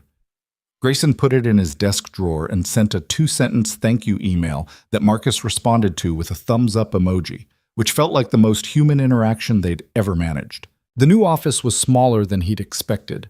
A corner space on the 34th floor that had apparently been used as a storage room as recently as the previous week, and still smelled slightly of old paper and rubber-banded stacks of documents that someone had relocated in a hurry. There was a window. He thought about his kitchen table and the yellow legal pad and the 2 a.m. property record sessions, and the window made the whole thing feel extravagant by comparison. He set up his desk, put the legal pad in the top drawer, and got to work. The weeks that followed were the busiest of his professional life, and also, in a way he didn't fully register until much later, some of the most clarifying. The analyst hiring process took 3 weeks. He interviewed 11 candidates, selected 3, a methodical young woman named Tara, who reminded him slightly of himself at 24, a former auditor named Joel, who had the specific gift of being meticulous without being slow, and a lateral hire named Priscilla from a competitor firm who brought deal experience that neither Grayson nor the other 2 had, and who made it clear in the interview that she was used to working independently and would need to be convinced that working for someone else was worth her time. He hired her first. The mandate was what Isabella had described: identify structural risk in high-value transactions before the formal due diligence stage, flag anomalies, report directly to the CEO's office. In practice, this meant Grayson spent his days the way he'd been spending his evenings for the past 3 months. Except now he had institutional resources and 3 people to share the load with, and the problems had names and deadlines attached to them rather than being things he was pursuing on his own instinct at 2 in the morning. It suited him. He hadn't known how much it would suit him until he was inside it. He and Isabella fell into a working rhythm that neither of them explicitly designed. She briefed him directly on any incoming transaction above a certain threshold. He reported back with preliminary findings within 48 hours, fuller analysis within a week. She asked questions that were targeted and specific, never vague, never performatively challenging, just genuinely aimed at understanding, and the specific quality of her attention, which he'd noticed at the retreat and in the conference room and in the elevator and elsewhere, turned out to be consistent. She paid attention to everything in the same way. It wasn't a mode she switched on and off. It was just how she operated. He found this privately both impressive and occasionally unnerving because it meant that her attention to him was not particularly special. He was not a category unto himself in her focus. He was part of a whole in which she paid close, systematic attention to everything. And also that the moments when her attention on him felt different from her attention on a financial document or a board presentation were moments he couldn't explain away as category error. He didn't pursue that line of thinking very far. He had work to do, and a daughter with a science museum field trip coming up, and an apartment with a heating unit that the landlord was still being non-committal about. He was not a person who let himself think too long about things he couldn't resolve. It was a Thursday afternoon in late February when the first crack appeared, and it appeared in a place he hadn't anticipated. He was in a briefing with Isabella and Derek and 2 people from the external investment team on a potential acquisition, a mid-sized logistics company in the Southeast, straightforward asset profile, nothing that triggered his instincts in the way Ashford had. He was going through the preliminary findings when Isabella asked a question about the logistics company's labor contracts, which was a reasonable question, but the answer required documentation that he hadn't pulled yet because it hadn't been on the original scope. "I'll have it by tomorrow," he said. "I need it for the board call Friday morning." "Then I'll have it tonight." She looked at him. Not critically. She wasn't making a point about the gap. She was just checking that the timeline was real. "Tonight is fine," she said, and moved them forward. After the meeting, Priscilla appeared in his doorway. She had been in the briefing and had clearly done the same math he had about the Friday morning timeline. "I can pull the labor documentation," she said. "I've done this kind of contract review before. I'm faster." "How long?" 3 hours. "Maybe 2.5. He thought about Lily's pickup at 5:45. He thought about the overnight window between pickup and Isabella's Friday morning board call. "Do it," he said. "Send it to me by 9 tonight. I'll review and format." "Done." She left. He sat at his desk and stared at the window for a moment and felt the particular friction of a life trying to operate at 2 different speeds simultaneously. He called Mrs. Delaney, who said she could stay until 8 without any problem, which was a small relief in the way of something that could have been a large problem failing to become one. He picked up Lily at 5:45, made her dinner, helped her with reading homework, put her to bed at 8:15 while she argued that 8:15 was an unreasonably early bedtime for someone who had been at school since 8 in the morning and had, by her count, done more work that day than he had. "You crack eggs better than me," he said. "That doesn't make your bedtime later." "It should," she said, pulling her blanket up with the energy of someone lodging a formal protest. "Good night, Lily." "Good night, Dad." "Also, the heating still makes that sound." "I know. You should tell the landlord." "I have told the landlord." "Tell him again, louder this time." He turned off her light and went back to the kitchen table. Priscilla's email arrived at 8:52 with the full labor documentation, clean and organized in a way that made reviewing it genuinely fast. He was done by 10:45, formatted and sent to Isabella's inbox by 11. Her response came at 11:17. "Good. See you at 7:30 tomorrow for pre-brief." He looked at the 7:30 and thought, with a tired but not entirely unpleasant feeling, that this was his life now. He'd chosen it. He'd had other options. He'd looked at them directly and decided this. He closed his laptop and went to bed. March brought a different kind of complication. It started with an email. Not from a recruiter this time, from a journalist, a different one than the Financial Chronicle reporter. This one from a publication that focused specifically on corporate leadership and named, in the subject line of the email, both Grayson's name and Isabella's. The journalist, a woman named Sandra Keene, was writing a profile on Meridian's post-Ashford operational structure. She wanted to understand the internal analysis function and its relationship to the CEO's office. She described the piece as entirely professional, focused on corporate governance and risk management practices. He forwarded it to Priya without responding, which was protocol. Priya forwarded it to Isabella's office, which was also protocol. What was less protocol was Isabella appearing in his doorway at 4 o'clock that afternoon. She stood in the frame, the way she stood everywhere, fully present, no fidgeting, like she'd already decided the conversation before she started it. "You saw the Keene email." "Yes." "Communications is handling the response. You don't need to engage." "I wasn't going to." She nodded. She didn't move from the doorway. He had the impression she'd come to say something else and was arranging it. "The profile, if it runs," she said, "is going to characterize the relationship between your unit and my office in ways that will be speculative. Journalists speculate. It's not something we can prevent." "I understand." "If the speculation goes in certain directions," she said carefully, "I want you to know that the company is prepared to be clear about the reporting structure and its professional basis." He looked at her. "Prepared to be clear to whom?" "The board. Internally.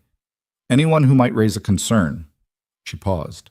"I'm not suggesting there's anything that requires clarification. I'm telling you the clarification is available if needed."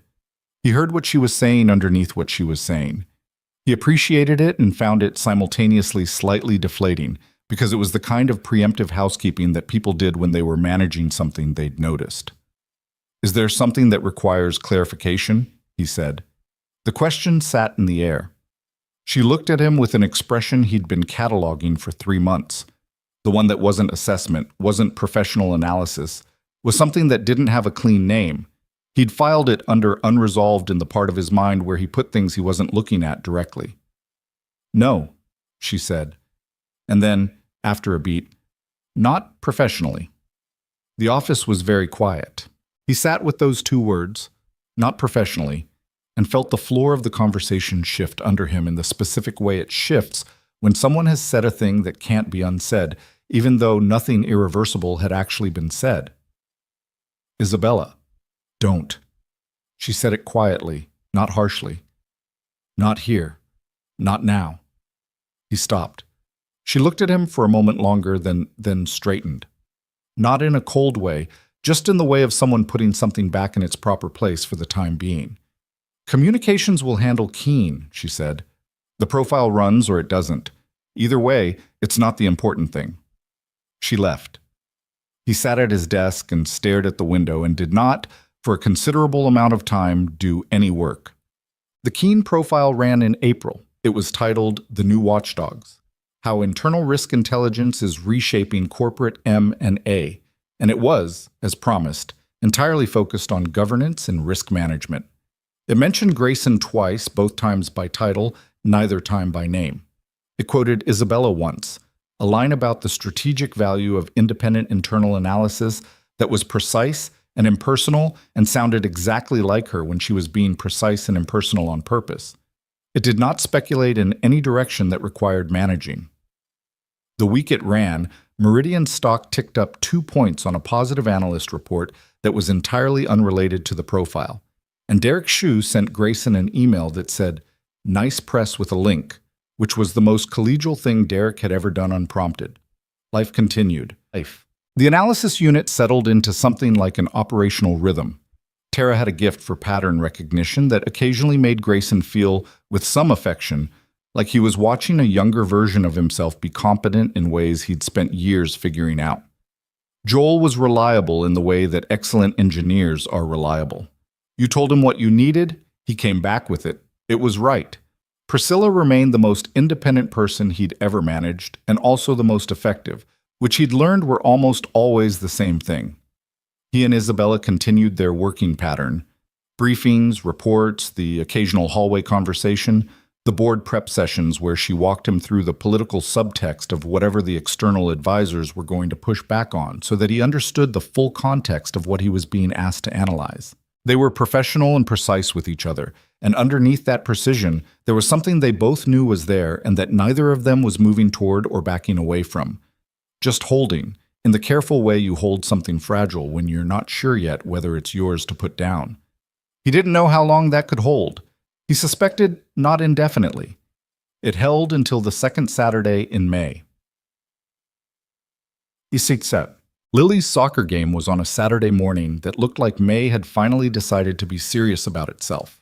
Warm light, actual warmth, the trees doing the thing they did when they'd been through enough cold and were no longer willing to be subtle about having survived it. The game was at Riverside Park, which was her team's home field this season, and it ran from 10 to 11:30 and ended in a 2-0 win that Lily accepted with the focused satisfaction of someone whose defensive strategy had, again, worked as designed. Afterward, there was the usual chaotic cluster of parents and kids and equipment bags and someone's dog that had gotten loose, and Grayson was standing at the edge of it, jacket over one arm, Lily's bag over the other shoulder, waiting for her to finish the team's post-game ritual, which involved a complicated high-five sequence that he'd never fully mapped, when he became aware of someone standing approximately 10 feet away. He turned. Isabella Vaughn was standing at the edge of Riverside Park in jeans and a gray coat he'd never seen before, holding a coffee cup, looking at the field. He did a brief involuntary recalibration of all his sensory data because seeing Isabella Vaughn in jeans in a public park on a Saturday morning was genuinely outside the range of things he had a mental category for. She was not, he had known abstractly, a person who only existed at Meridian. She was a human being who occupied physical space on weekends, who wore clothes that weren't charcoal blazers, who presumably purchased coffee somewhere and stood places and looked at things. He knew this. He had simply never encountered the evidence of it. She turned and saw him. Neither of them moved for a moment. Then she walked over because that was apparently what she'd decided to do. "Your daughter plays here?" she said, when she was close enough for normal conversation. "Every home game." He looked at her. "What are you doing here?" "I run here on Saturdays, the North Path." She looked at the field, at the disbanding cluster of kids and parents. "I saw the jerseys and I recognized—" She paused. "I recognized you from the back." He absorbed this. "You recognized me from the back." "The jacket," she said slightly defensively. "You wear that jacket to everything." "I own other jackets." "I've never seen them." He almost laughed. Not at her, just at the specific absurdity of standing in a park in May having this conversation. He turned it into something more neutral. "Isabella," he said. "Don't make it strange," she said.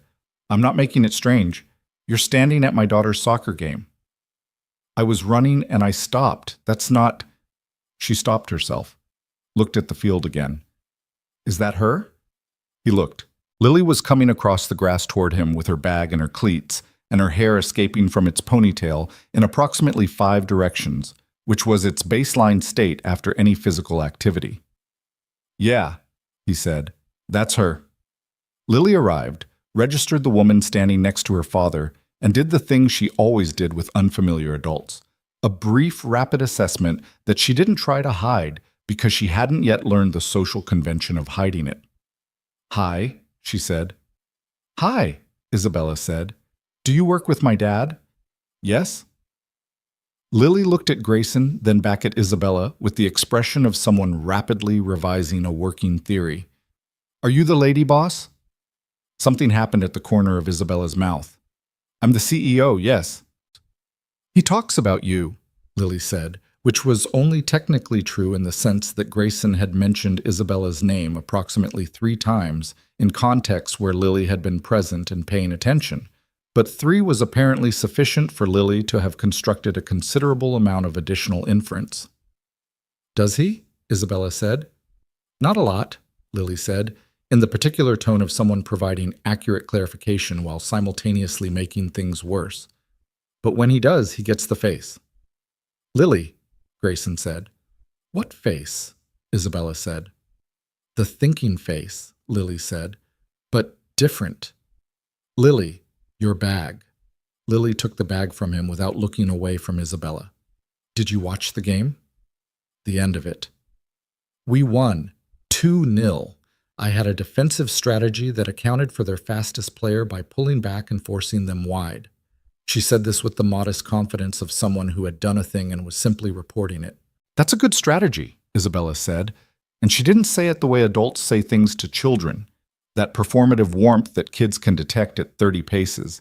She said it the way she said things in boardrooms, with the simple directness of someone assessing something accurately. Lily appeared to recognize this. Her posture changed slightly. "Dad helped me figure it out," she said. "He's good at that," Isabella said. Lily looked at her father. He was looking at Isabella. Something passed between them that Lily clocked with her particular 8-year-old precision, though she didn't have language for what she was seeing, only the clear sense that she was seeing something. "We're getting lunch," Lily said. "There's a place near here that does really good grilled cheese. You could come." She said it with the directness of someone who has not yet learned that inviting people to things requires more social scaffolding. She said it the way you say, "The sky is blue." The air changed. Grayson opened his mouth. "I don't want to," Isabella started. "It's just lunch," Lily said. "They also have soup. If you don't want grilled cheese." Isabella looked at Grayson. He looked at her.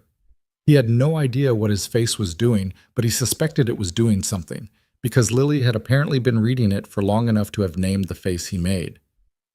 "Lily," he said carefully. Isabella was in the middle of her run. "I have the time," Isabella said. He looked at her. She looked at him with the expression, the one without a name, the one he'd filed under unresolved. And it was neither a professional expression, nor was it the systematic assessment she used on everything else. It was something direct and slightly undefended, the way people look when they've decided something before they've finished deciding it. "If it's not," he started. "I'd like to," she said, simply. Lily looked between the two of them with calm satisfaction, as if she'd known this was the logical outcome all along and was mildly impressed that it had only taken one invitation. "The place is on Halcourt. It's a 5-minute walk," she said, and started walking. They walked. Lily in front, her bag bouncing against her back, her ponytail losing its last organizational integrity in the May air. Grayson and Isabella behind her, with approximately 2 feet of distance between them that neither of them closed or increased, just held. "She's like you," Isabella said quietly after a moment. "People tell me that." "It's not just the face," she said. "She makes decisions, and then she moves." She paused. Most people second-guess themselves out of things. He didn't say anything. He thought about Callaway and Monday evenings and a parking lot and a scale that hadn't tipped the way it should have on pure financial logic, and he thought she was right. Some people second-guess themselves out of things. He'd never fully been one of them. Ahead of them, Lily had stopped at the corner and turned back, looking at them with the mild impatience of someone whose lunch was already delayed. "You're walking slowly," she called. "The good tables get taken." "She's 8, Grayson said. "She has opinions about table positioning," Isabella said. "She has opinions about everything." They picked up their pace. The restaurant was small and warm and had the particular smell of butter on a griddle that belonged specifically to places that took grilled cheese seriously. Lily secured a corner booth and climbed in, dropped her bag on the bench, and picked up the menu with the focus of someone conducting important research. Isabella slid into the seat across from her. Grayson sat next to Lily. For a moment, nobody said anything. The restaurant noise moved around them. The May light came through the window in that specific way of late spring afternoon, slightly golden, softening everything at the edges. Then Lily put down her menu, looked at Isabella, and said, "What's it like being in charge of everything?" Isabella's expression did something he'd never seen it do before. Something that was not performance, not management, not assessment. Something that was almost startled, like a thing that had been held very still for a long time being caught off guard. "Some days it's exactly what I wanted," she said. "What about the other days?" A pause. "Quieter than I thought it would be," Isabella said, "in ways that aren't always easy to explain." Lily considered this with the serious attention she gave to things that seemed honestly answered. "I think I'd like to be in charge of something," she said. "Not everything, just something important." "That's actually the smarter version," Isabella said. Lily seemed to file that away. She looked back at the menu. "I'm getting the grilled cheese and the tomato soup," she announced. "Dad, you should get the same. It's the best combination they have." "I'll consider my options," Grayson said. "It's a strong recommendation," Lily said. He glanced across the table. Isabella was watching Lily with an expression he didn't have a name for, and it was not the expression of someone who was politely enduring a child's company. It was something more unguarded than that, something he hadn't seen before, which meant it was something she didn't often show, which meant he stopped that line of thought before it got somewhere he wasn't ready to go yet. He picked up his menu. "I'll have the grilled cheese," he said. Lily looked at him with the vindicated calm of someone who had never doubted the outcome. "Good decision," she said. The lunch lasted 2 hours. Not because anyone planned it that way. Lily had soccer homework to do, which was a phrase she'd invented to describe the tactical analysis she performed after every game using a small notebook she kept specifically for this purpose. And Isabella had whatever Isabella had on a Saturday afternoon, which Grayson had no frame of reference for.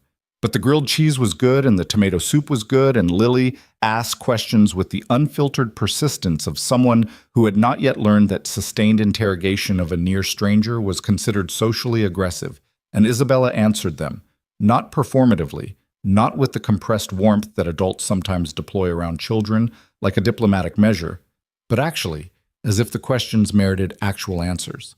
They talked about what it meant to run a company. They talked about why dolphins were genuinely more interesting than the documentary had suggested. They talked briefly about fractions, with Lily maintaining her position that decimals were superior, and Isabella offering the counterargument that fractions were more honest about uncertainty, which caused Lily to go quiet for nearly 30 seconds in the particular way that meant she was taking something seriously. Grayson mostly listened. He ate his grilled cheese. Lily had been right, it was the best combination, and watched his daughter and his CEO have a conversation across a restaurant table in the May afternoon light, and felt something he didn't immediately have language for. Something that was not quite contentment and not quite anxiety, but occupied the territory between them, the specific register of a person watching something unfold that they had not allowed themselves to fully imagine, and that was, now that it was happening, considerably more real than the imagining would have been. When they finally stood to leave, Lily pulled on her jacket with the efficient physicality of someone who had already moved on to thinking about the next thing. "You should come to the next game," she said to Isabella, with the same flat directness she'd used to issue the lunch invitation. Not hoping, not suggesting, just stating a logical next step. "Lily," Grayson started. "When is it?" Isabella said. 2 weeks, Lily said. "Saturday morning. We play the Falcons. They're the best team in the division, but their goalie has a weak left side." "You've scouted them?" "I have notes," Lily said seriously. Isabella looked at her for a moment with an expression that was somewhere between amusement and something more substantive. "I'll see if I can make it," she said. Lily accepted this as a reasonable answer. Not confirmation, not dismissal, just real. She picked up her bag. "Okay, thanks for lunch." She looked at her father. "You paid, right?" "Yes." Good. Because I forgot my money. She walked out. The bell above the door rang. Grayson looked at Isabella. She was already looking at him. I'm sorry about, he started. Don't apologize for her, Isabella said. I was going to say I'm sorry you got interrogated for 40 minutes about your career trajectory. I wasn't interrogated. She asked questions. A pause. She asks the ones that matter. He held her gaze for a moment. Outside, through the window, he could see Lily on the sidewalk examining something on the ground with the focused interest of someone who had not actually moved on to the next thing yet. Isabella, he said. I know, she said. Not impatiently, just, I know. I see it too. I don't have an answer yet either. She picked up her coat from the seat. Monday, she said. Monday, he said. She left. He stood at the table for a moment and then went outside where Lily was waiting, still examining whatever she'd found on the sidewalk, which turned out to be a very unusual-looking pebble that she pocketed with complete seriousness. She's nice, Lily said, falling into step beside him. She's my boss. I know, she can be both. He didn't say anything to that. Dad. Yeah. The face, Lily said. You're doing it right now, Dad. He did nothing with any of it for 3 weeks. This was not avoidance in the simple sense. He worked. He ran the analysis unit through 2 preliminary reviews of incoming transactions, managed a personnel question when Priscilla and Joel had a professional disagreement about methodology that required careful handling, and delivered a risk assessment on a potential acquisition that Isabella took directly to the board without modification, which was the first time that had happened. He picked Lily up from aftercare. He made dinner. He signed another permission slip. He called Rachel on a Tuesday and did not mention the lunch at all, which meant Rachel, who knew him, asked 3 seemingly unrelated questions before determining what had happened and then said nothing about it, which was more useful than anything she could have said.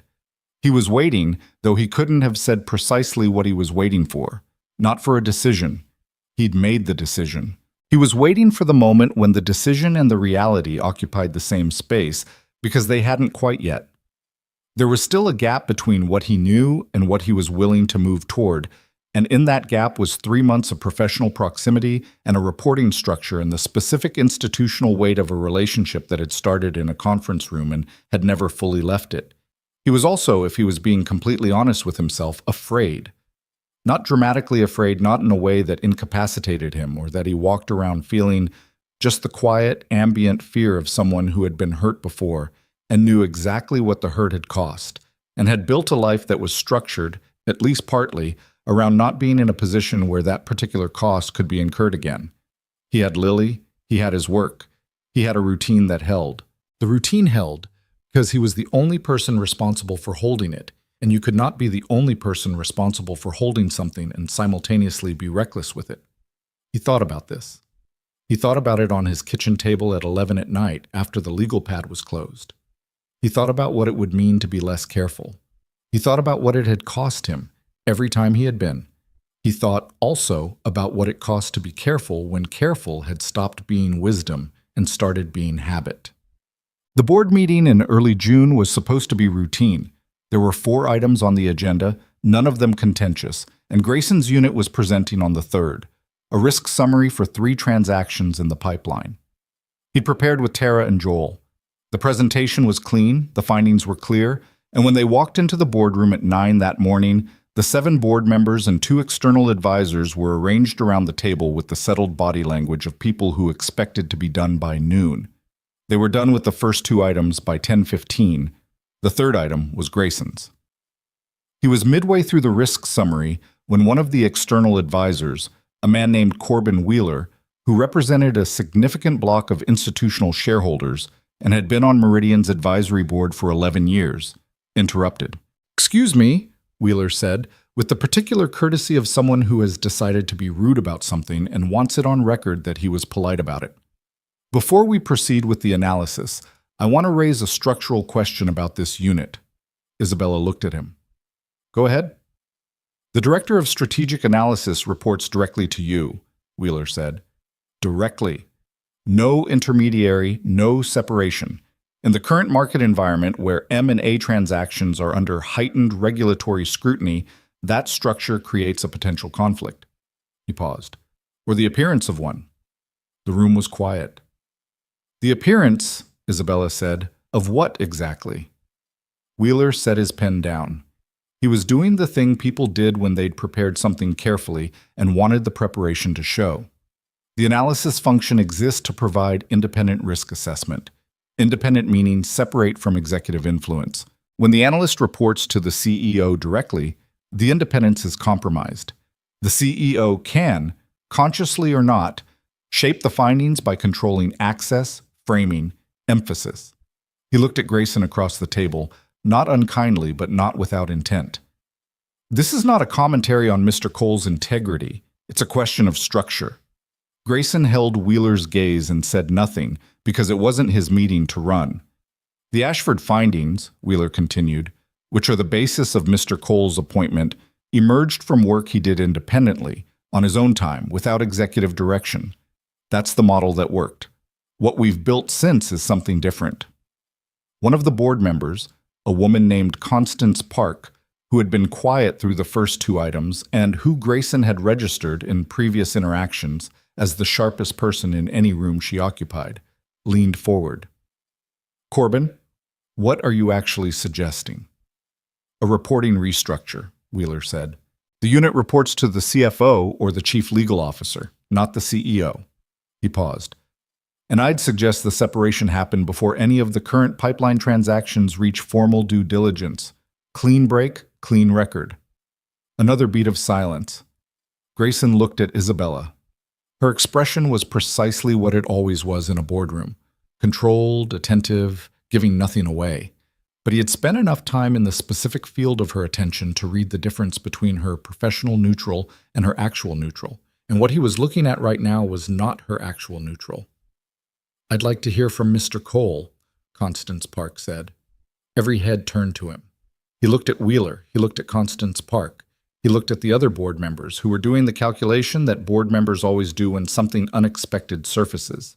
Tracking the power dynamics, estimating what the right position is before committing to it publicly. Mr. Wheeler raises a legitimate structural concern, Grayson said. He said it evenly, because it was true, and pretending it wasn't would have been both inaccurate and tactically stupid. Direct reporting to a CEO without intermediary oversight is a model that requires a high degree of mutual trust and clear documentation of methodology. Both exist in the current structure. He paused. What Mr. Wheeler is describing as an appearance problem would only become a real problem if the analysis itself were compromised. I'd invite the board to examine any of our findings against the source documentation. The methodology is independently verifiable. That's a defense of your work, Wheeler said, not dismissively. I'm not questioning the work. I know, Grayson said. You're questioning the structure that produced it, which is a fair thing to question. He held Wheeler's gaze. A restructure to CFO reporting is workable. It changes some access protocols, but not the fundamental function. If the board determines that's the right structure for governance reasons, I can operate within it. The room was quiet again. Isabella said, I want to be clear about something. Every head turned to her. The structure we built was designed to give this function maximum operational effectiveness. Direct access, no filtering, no latency in information transfer. She was speaking to the board, but Grayson could feel that she was also, in some way, speaking past the room. That structure has produced results. The Ashford outcome, the 3 pipeline assessments this year, all of it. I'm not going to defend the structure in the abstract. I'll defend it on results. Results don't insulate a governance model from scrutiny, Wheeler said. No, she agreed. They don't. A pause.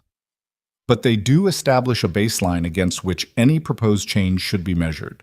She looked around the room. If we restructure, we need to be precise about what we're solving for. If the concern is genuine independence, there are mechanisms for that. If the concern is something else, she stopped. I'd rather we name it. The room held very still. Wheeler looked at her for a long moment. Then he looked at Grayson. Then he picked up his pen and made a small note on the paper in front of him. I'd like to table the structural question for a separate session, Constance Park said, with both governance and legal present. We can take it up properly then. She looked at Wheeler, who nodded, and at Isabella, who also nodded. Mr. Cole, please continue your presentation. He continued his presentation. For the remaining 40 minutes of the meeting, he spoke and answered questions and tracked the room's energy with the part of his attention that was always tracking the room. And what he tracked was this. The structural question had not gone away. Wheeler had tabled it, not withdrawn it. And the way Isabella had said, if the concern is something else, had not gone unnoticed by the 3 board members whose body language had shifted fractionally at that particular moment. After the meeting, he went back to his office and sat at his desk and looked at his window and did the thing he almost never did. He sat still and let himself feel the weight of the situation without immediately trying to analyze it into something manageable. The weight was considerable. Well, Isabella came to his office at 6 that evening. The floor was mostly empty. Tara had left at 5:30, Joel at 5. Priscilla had some kind of evening commitment she hadn't specified. The cleaning staff was working the far end of the corridor. The overhead lights were on their motion sensor dimming cycle, which meant parts of the floor were half lit in a way that made the building look like a different building than it was during the day. She walked in, closed the door behind her, and sat in the chair across from his desk that he thought of as the serious chair. The one people sat in when they weren't visiting, when they'd come to say something. "You handled Wheeler well," she said. Wheeler wasn't wrong. She looked at him. "The structure is defensible." "I know. I defended it." He met her gaze. "But if the board restructures the reporting, that's the right call, and I'll work with it." "It's not just a governance question," she said. "You know that." He held her gaze. "I know." She sat with her hands folded on the edge of his desk. Not in her controlled professional posture, but in the way you sit when you've been carrying something for a while and have finally decided to set it down on the nearest available surface. "I've been thinking about what I said," she said, "in your office, in March." "You said not professionally." "Yes." "And then you told me not to do anything with it." "Yes." She paused. "I was managing the situation. It's what I do." Her voice had something in it he hadn't heard before. Not vulnerability exactly, but the specific quality of someone who is being accurate about themselves in a way that costs something. "I manage things.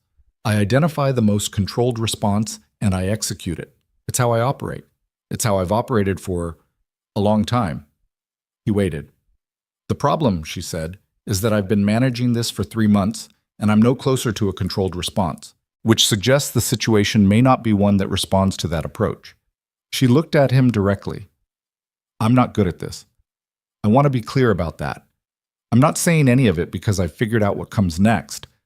I'm saying it because the alternative is continuing to not say it, and I've been doing that and it's not..." She stopped. "It's not working." The office was very quiet. "You're not an easy person to know," he said. "I know. You're also..." He stopped, started again. "You're the most precisely attentive person I've ever worked with. And some of that attention has been on me. And I've noticed it. I've been noticing it since a conference room at Cypress Ridge. And I've been doing the same thing you've been doing, which is managing it. And I have better reasons than you do to be careful about this. Your daughter," she said. "My daughter, my job, the reporting structure, the board." He paused. "All of it." "All of it," she agreed. They sat with that. The full, honest weight of all of it, which was considerable, which was not going to be resolved by a conversation in an empty office on a June evening, which both of them knew. "Wheeler's governance question," he said finally. "If the board restructures the reporting..." "I was going to propose it myself," she said. He looked at her. "Before the board meeting," she said. "I was already thinking about it. Not because the current structure is indefensible, but because..." She held his gaze. "Because the conflict it creates is not hypothetical." The room was very still. "If the reporting changes," he said slowly, "the professional barrier..." "Becomes significantly more manageable," she said. "Yes." He sat with that.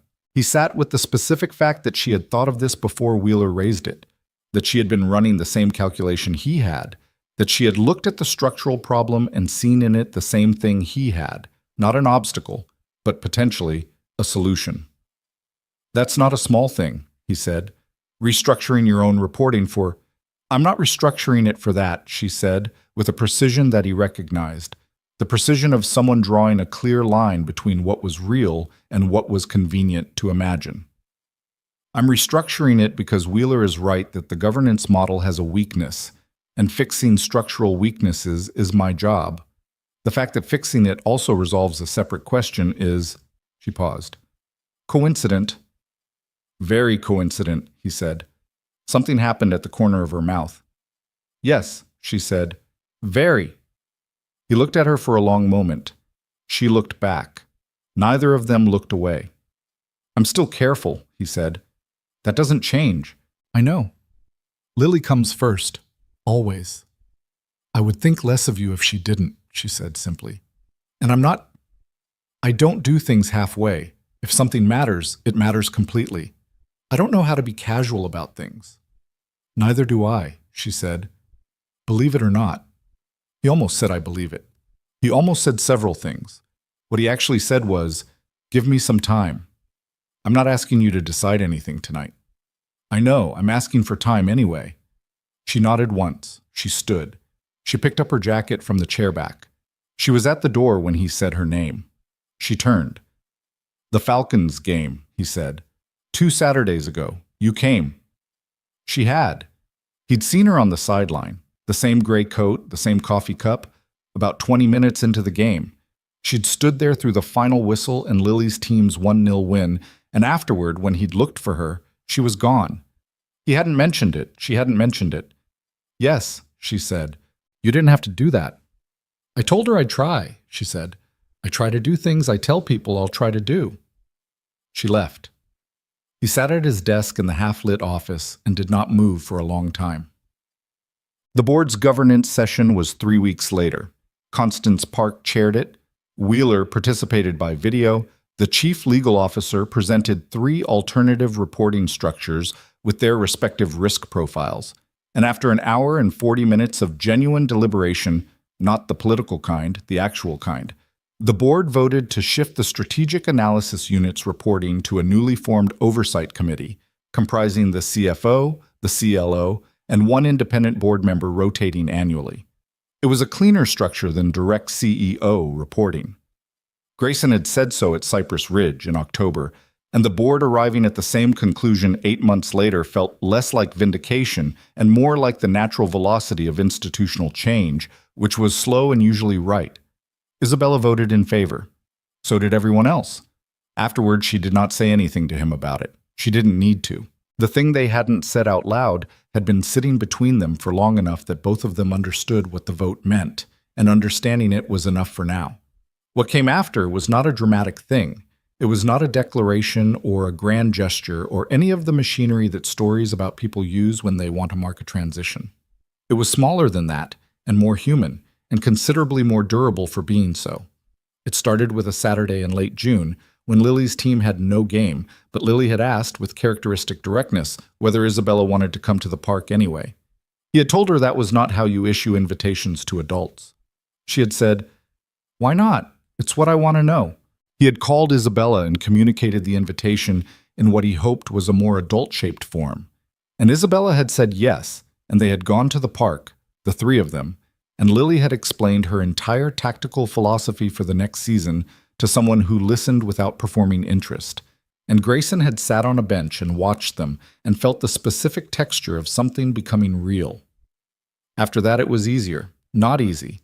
Nothing between people who are genuinely themselves is easy. And Grayson was genuinely himself, and Isabella was genuinely herself, and both of them had histories that had not left them undamaged, just operational. They moved slowly. Isabella was not, it turned out, a particularly patient person in most areas of her life. But she was patient about this. Patient in the way of someone who understood what she was working with and had decided it was worth the pace. Grayson was cautious, as he had always been, but cautious in the way of someone who had looked at the thing directly and decided to move toward it anyway, which was a different kind of caution than the kind he'd used for the previous 6 years. He told Lily, one evening in July after dinner, in the straightforward way he told her most things. She was at the kitchen table with her tactical notebook, making observations about an upcoming preseason game. She listened to him with the same focused attention she gave to everything. When he finished, she said, "Okay." He waited. "I already knew," she said. "You're 8. "I've known since the restaurant," she said. She ate the soup first and then the grilled cheese, which is the correct order, and she didn't tell me that. She just did it. That's someone who knows what they're doing. He looked at his daughter for a long moment. "That's your criteria," he said. "It's one of them," she said seriously, and went back to her notebook. Isabella was not someone who eased into things. This turned out to be true even in the areas where Grayson had expected her to be more guarded. She was private, genuinely private, not performatively reserved, but once she had decided something, she was fully decided, and what that looked like in practice was that by August she was at 2/3 of Lily's soccer games, and knew the names of every kid on Lily's team, and had opinions about the referee at the Thursday games, who she felt was consistently inconsistent on the offside calls. She and Lily developed their own specific rapport, which Grayson watched from close range and did not interfere with because it did not require interference. Lily asked questions. Isabella answered them. Isabella was direct. Lily responded well to directness because she was also direct and found the alternative, the softened, over-explained version of communication that many adults used with children, slightly exhausting. They disagreed about things. Once, about whether the decimal or fraction argument had a winner, they went back and forth for 20 minutes while Grayson washed the dishes and periodically offered a word and was roundly ignored by both parties. It was not always easy. There were evenings when Isabella's work ran long and plans shifted, and Lily, who was 8 and therefore not fully equipped to absorb schedule changes with grace, was sometimes short-tempered about it. There were evenings when Grayson was tired in a way that had nothing to do with work, the bone-deep tired of single parenting that had accumulated over years and didn't fully lift just because the circumstances around it had changed. There were moments of friction between him and Isabella that were not about big things, but about small things. The way she assumed her timeline was the operative one, the way he sometimes retreated into his own head without telling her where he'd gone. And those moments required the patience of two people who were both more accustomed to operating alone than together. But they were real moments and real friction, and neither of them walked away from it, which was, in the specific accounting of it, the thing that mattered most. Rachel came to visit in September and met Isabella on a Saturday at Lily's season opening game.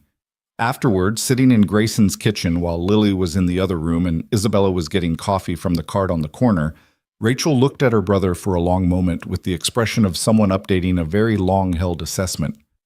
"She's not what I expected," Rachel said. "What did you expect?" "I don't know exactly. Someone more polished, managed." "She is managed," he said. "She's also actual." Rachel looked at him. "You look different," she said. "I haven't slept more." "Not that kind of different." He was quiet. "You look like you're paying attention to your own life," she said. "Not just maintaining it." He thought about sitting on his kitchen table in October, at 2 a.m, with a spreadsheet and a yellow legal pad, unable to leave a number that didn't make sense alone. He thought about a legal pad with 91 rows. He thought about an elevator and a door that kept trying to close, and his own hands, which had not shaken when he'd expected them to. He thought about a park bench in May, watching a woman in a gray coat listen to his daughter's tactical philosophy without performing interest, and feeling something unfold that he hadn't been ready to name yet. "Yeah," he said. "I think that's right." The company's annual review in November included the Strategic Analysis Unit's first full-year performance assessment. Grayson presented it to the Oversight Committee, Derek, the CLO, and Constance Park in her first rotation as the independent board member. The numbers were straightforward. 3 completed risk assessments, 2 transaction modifications resulting from flagged discrepancies. Total estimated financial impact, approximately $90 million in mitigated exposure. The unit's operating cost for the year was $2.3 million. Constance Park looked at the summary sheet for a moment. "You cost us $2.3 million, she said, "and saved us $90. "Approximately," Grayson said. "The causal link between the assessments and the transaction modifications is correlational, not absolute.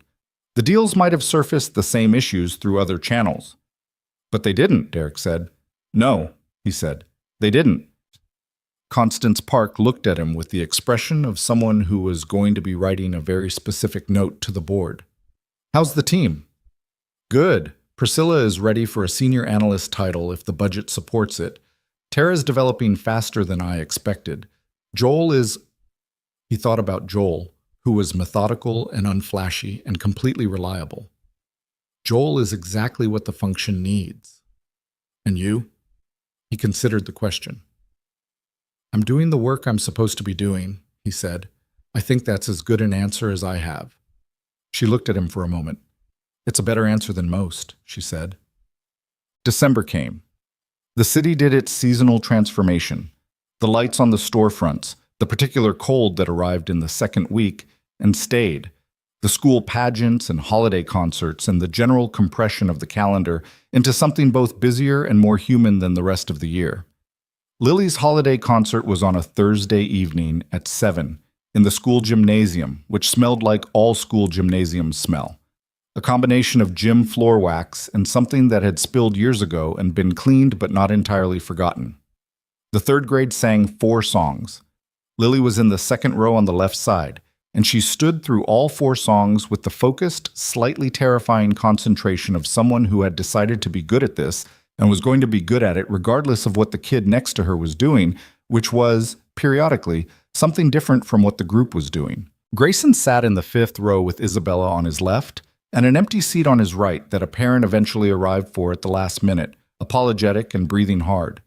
Around him were other parents with their phones up and their patient, slightly proud expressions, and the gymnasium was warm and too bright and exactly like every other school concert he'd attended, and he was aware of both of those things simultaneously. The ordinariness of it, and the fact that the ordinariness contained something that it hadn't contained before. He looked at Isabella. She was watching the stage with genuine attention, not performing parental pride, which she had no obligation to perform, just paying attention in the way she always paid attention, which was completely. She felt him looking. She turned her head. He didn't say anything. She didn't either. They just looked at each other for a moment in the warm, too bright gymnasium with the third grade singing something that had been a popular song before they rearranged it for children's voices, and neither of them looked away. Lily found them in the cluster after, slightly pink from the stage lights and the gymnasium heat, hair coming out of the braid she'd insisted on for the occasion. "How was it?" she said, looking between them. "You were focused," Grayson said. "I was locked in," she corrected. "You were very locked in," Isabella said. "The kid next to me kept going sharp on the third verse. I had to compensate." "You compensated well," Isabella said.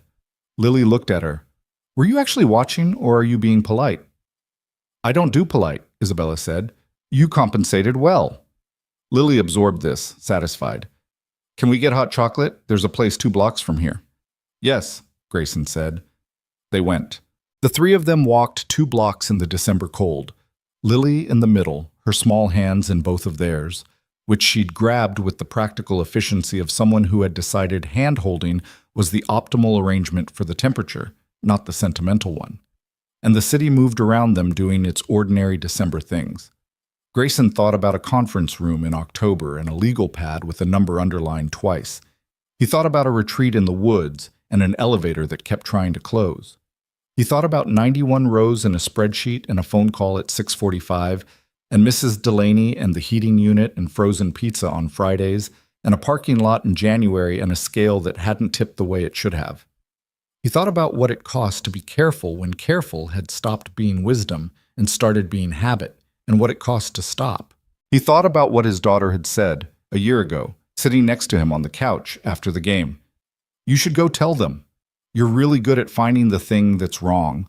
The thing he'd found wasn't just a discrepancy in a real estate record. He knew that now. The thing he'd found was the specific shape of his own life, which had been present all along and which he'd been reading incorrectly. Not because he was unintelligent, but because intelligence doesn't protect you from the particular blindness of being inside something you can't see the outline of yet. He had been living a life that worked, functional, careful, built for durability. And that was not nothing. There was genuine integrity in a life built for durability, especially when you are the only thing holding it together. But there is a difference between a life that works and a life that's fully lived. and he had not known the difference by feel until he was standing in the middle of both and could compare them. What he had now was still imperfect. It would always be imperfect, because the people in it were imperfect, and because real things are always imperfect, and because anyone who tells you otherwise is selling you the idea of a life rather than the actual one. Isabella was not easy. He was not easy. Lily had opinions about everything and a tactical notebook and a bedtime she treated as a negotiating position rather than a fact. The apartment's heating unit had finally been fixed in October, but the kitchen tap had developed a slow drip that the landlord was being non-committal about, which was its own kind of continuity. None of it was finished. None of it was clean. All of it was real. There is something that people don't often say about the lives that turn out to matter.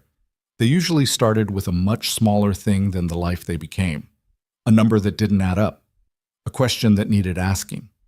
An elevator door that kept trying to close, and two people who didn't walk away from it.